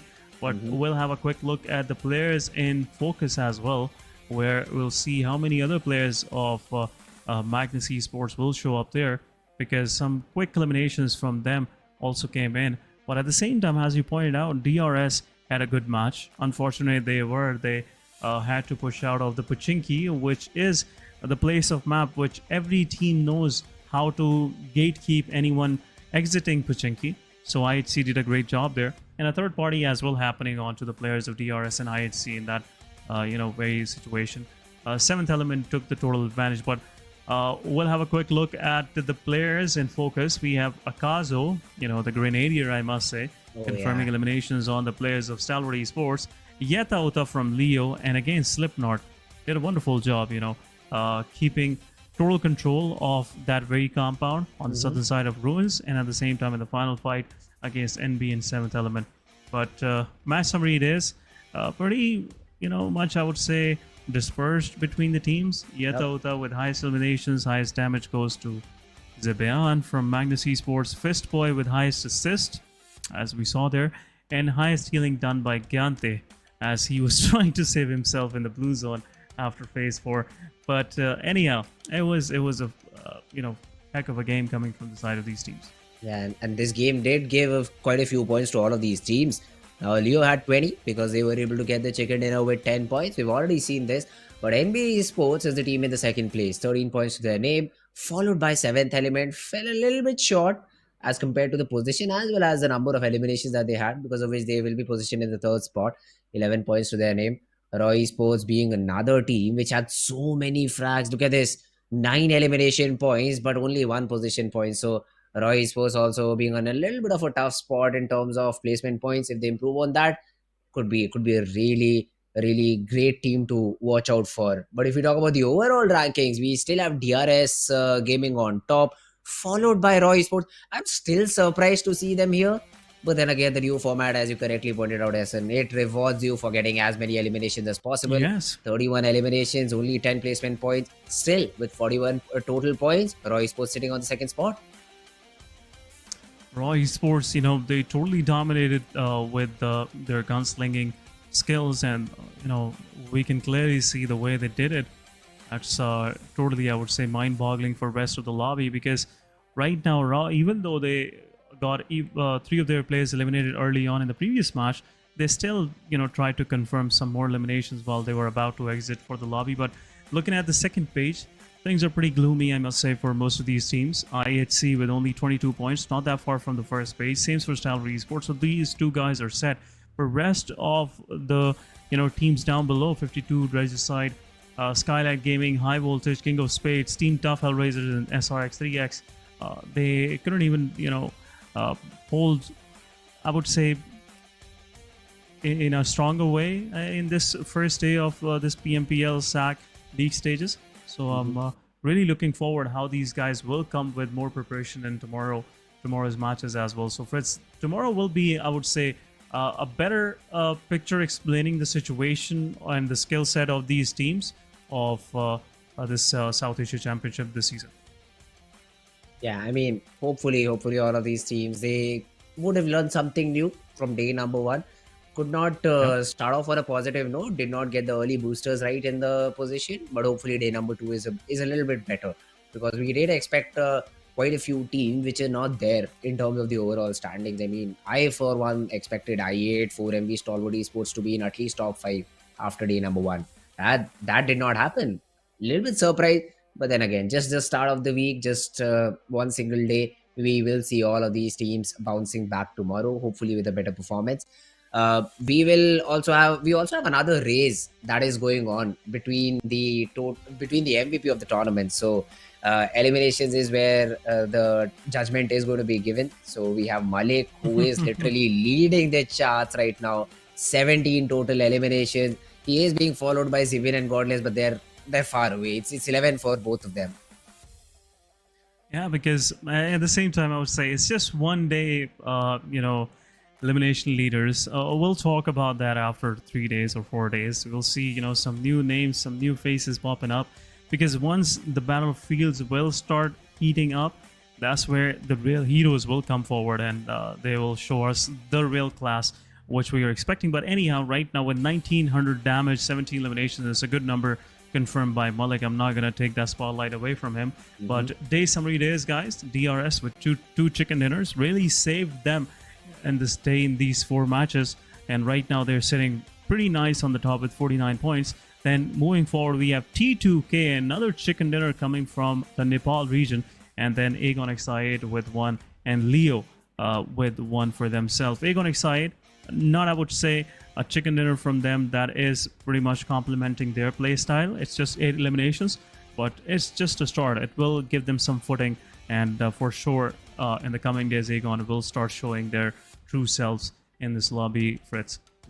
Yeah, that's all. That is something also I will hope for the upcoming future. I want I8 to perform. I mean, Falak, at least that's a name that I have heard a lot from.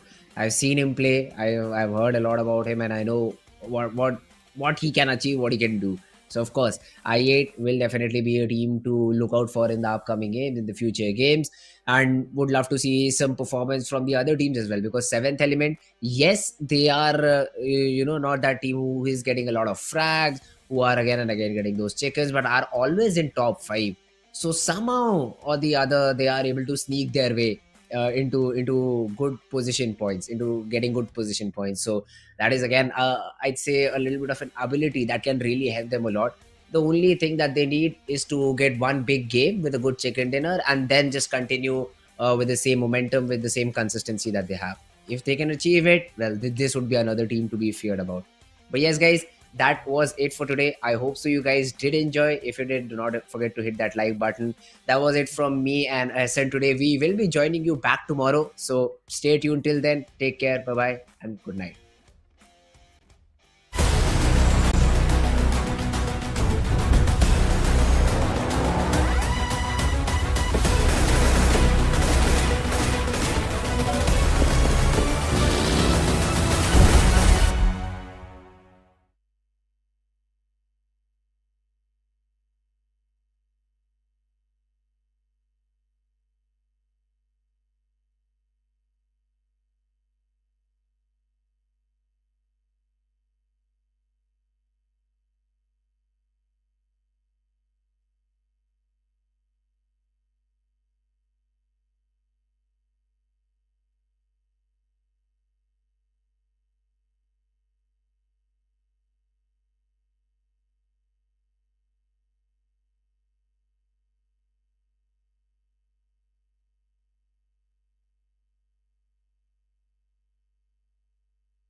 In the new version, we've upgraded the security system. There are also some big updates to the real-time review system. Let's check them out.